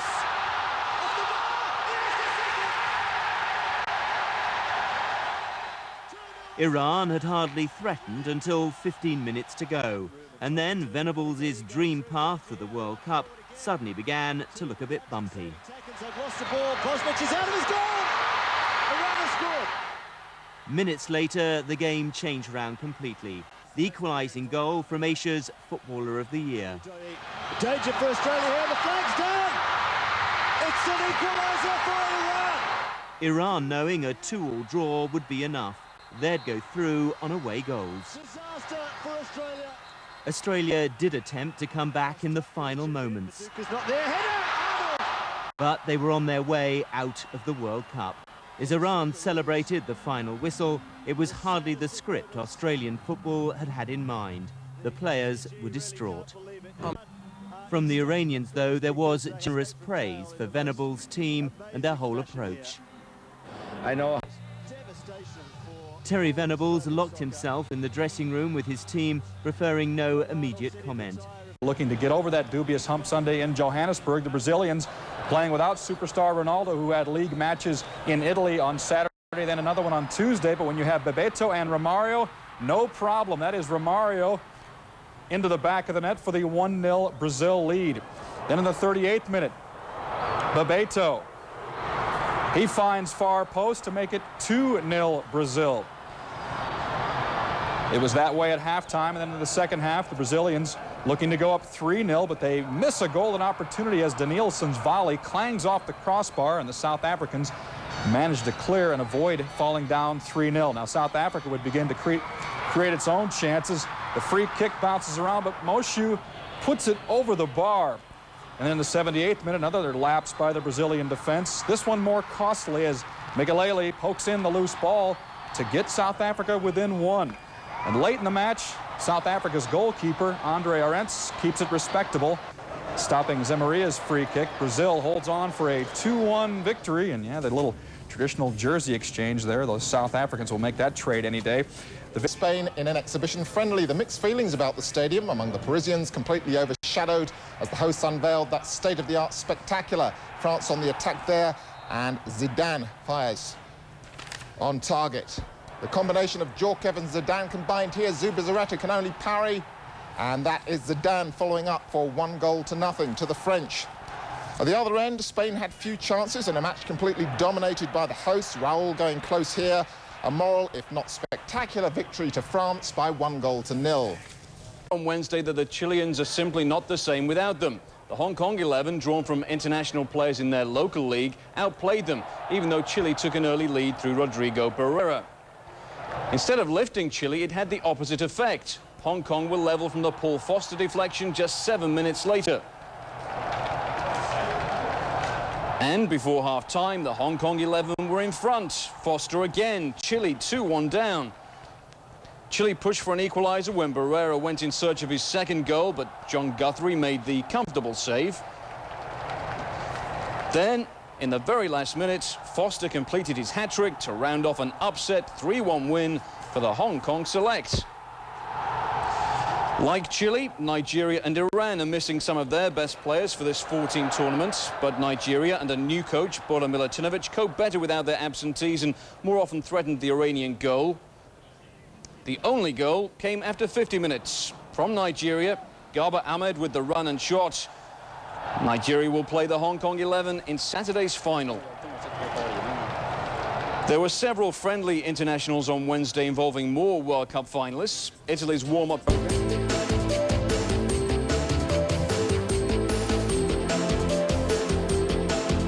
Federation. Italian coach Cesare Maldini is heading to the French final zone, and he saw his side beat Slovakia in a friendly on Wednesday. Although Italy had to wait until the second half to open their account. Marseille's Fabrizio Ravanelli with the first goal. Roma's debutant Luigi Di Biagio came close to making it 2-0 soon after. The woodwork denied him. Nonetheless, Italy would grab a second thanks to Juventus star Alessandro Del Piero. Ravanelli was again involved for the third goal. His header was saved, but Chelsea's Roberto Di Matteo finished for a 3-0 win for Italy. Mixed fortunes for two other World Cup finalists in Thursday's Kings Cup matches in Thailand. One World Cup qualifier, South Chile, to reach the final. Pick it up in the 4th minute. Hong Kong fighting early. Gary McCown striking from long range, but it's saved nicely by Willie Opara. 23rd minute.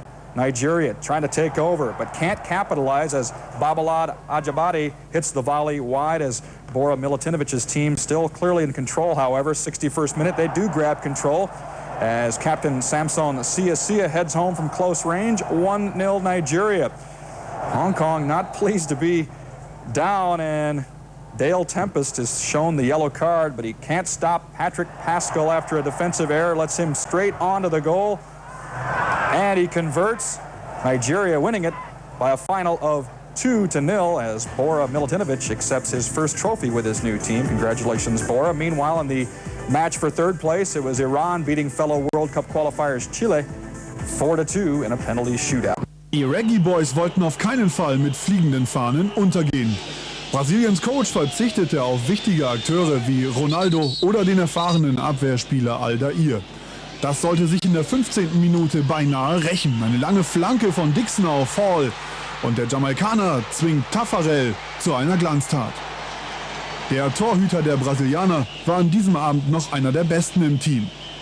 Im Angriff zauberten sie zwar mit Romario und Edmundo, aber wenig effektiv. Mit 29 Treffern führt Edmundo die Torjägerliste in Brasilien an, aber er sah auch schon 7-mal rot in seiner Karriere. Dafür nennen sie ihn das Tier und tierisch auch seine nächste Szene, in der Edmundo beweist, dass er ein guter Ersatz für Ronaldo werden kann. Rechtzeitig zur WM scheint auch Romario wieder in Form zu kommen.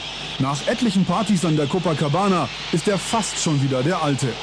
Auch wenn ihm gegen Jamaika kein Tor gelang, vom Roro-Sturm, Ronaldo und Romario ist in Frankreich noch einiges zu erwarten.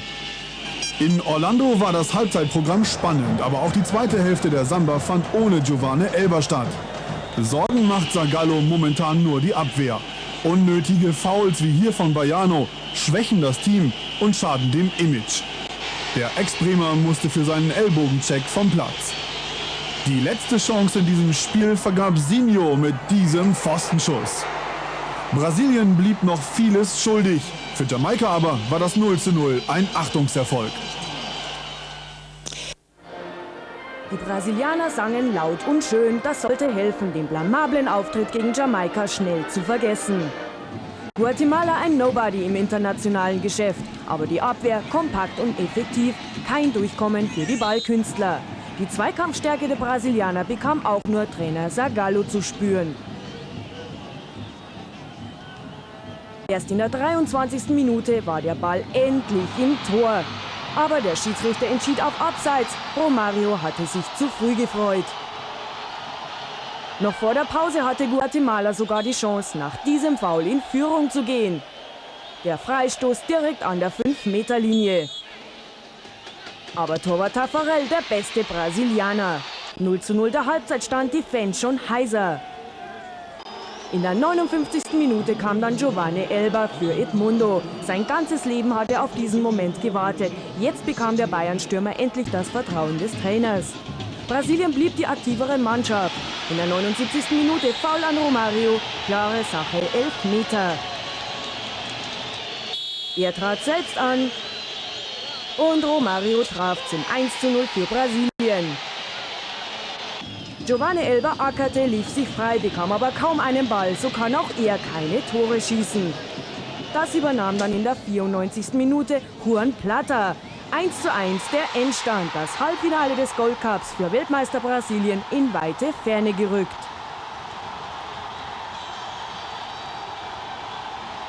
In seinem zweiten Länderspiel wurde er gegen El Salvador zwar wieder erst sehr spät eingewechselt in der 81. Minute, aber bereits 6 Minuten später traf er zum 3:0. Zu überraschend für die Kollegen des amerikanischen Fernsehens, daher nur als Zeitlupe. Die Vorlage zu Elbers erstem Länderspieltor kam von Romario. Danke. Kurz vor dem Schlusspfiff brachte Giovane Elber dann mit brasilianischer Finesse den Ball zum 4:0 Endstand über die Linie. Das sind Tore, die auch Nationaltrainer Mario Zagallo sichtlich erfreuen. Be beaten. The holders lost 1-0 to the United States, would you believe, in the semi-finals of the Gold Cup tournament in Los Angeles. The goal there from the former Everton striker Preki well into the second half. So hatte sich der amtierende Weltmeister den Abgang vom Gold Cup nicht vorgestellt. Nur einen Sieg kann Mario Zagallo mit nach Hause nehmen gegen El Salvador.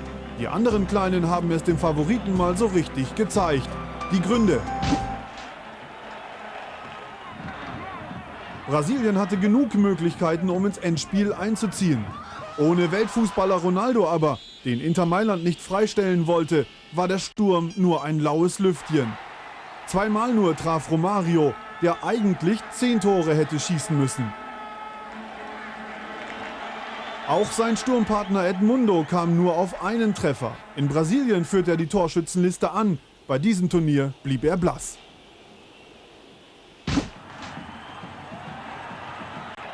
Die Brasilianer versuchten immer wieder mit Kurzpassspiel durch die Mitte zum Erfolg zu kommen. Damit machten sie es ihren Gegnern leicht, die nur die Räume zustellen mussten, um den Ball abzufangen. Viel zu selten kombinierte der Weltmeister direkt auch über die Außenpositionen. Und wenn einmal schnell über die Flügel gespielt wurde, eröffneten sich auch Chancen.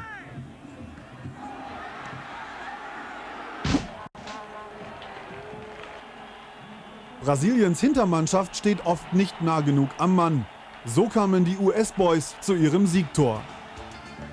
Bis zum Eröffnungsspiel der Fußball-Weltmeisterschaft bleiben Zagallo noch 119 Tage, um diese Fehler abzustellen und um seinen Stürmern das Toreschießen wieder beizubringen.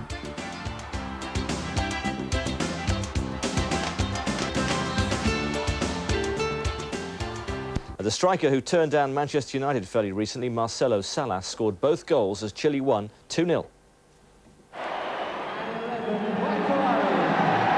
The old stadium, packed to the rafters, gave its newest and youngest recruit this century a rousing welcome to the senior side. He didn't look out of place and wasn't the only debutant. Dion Dublin was a surprise inclusion because of a thigh strain to Andy Cole. And with Nicky Butt making his first start, the 3 new boys combined straight away. Owen has scored on his debut at every level. Tapia stopped that. David Batty then gave Dublin his chance, but he was squeezed out of the header. Owen continued to cause chaos with his pace, but the final touch was eluding England. Touch wasn't a problem for Marcelo Salas. The goal came in first half injury time. Some will call it South American. It was just exquisite. The ball from Sierra, something special as well. England tried to muscle their way back into the match. Tapia saved from Owen. Shearer and Lasso entered the fray, but could do nothing either. Another Dublin header went over the top. And then yet another sucker punch. Salas made Sol Campbell look very ordinary. His penalty was just as clinical as his first goal. There were 10 minutes left, but it was too little time for England. Glenn Hoddle said before the match that the result wouldn't matter. The experiment more important. He now has 5 games left to get it right.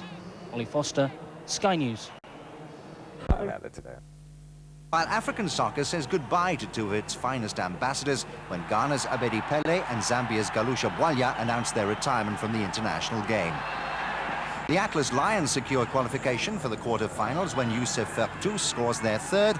There they'll join South Africa, Tunisia, Cote d'Ivoire, Cameroon, the Congo Democratic Republic, Burkina Faso and Egypt.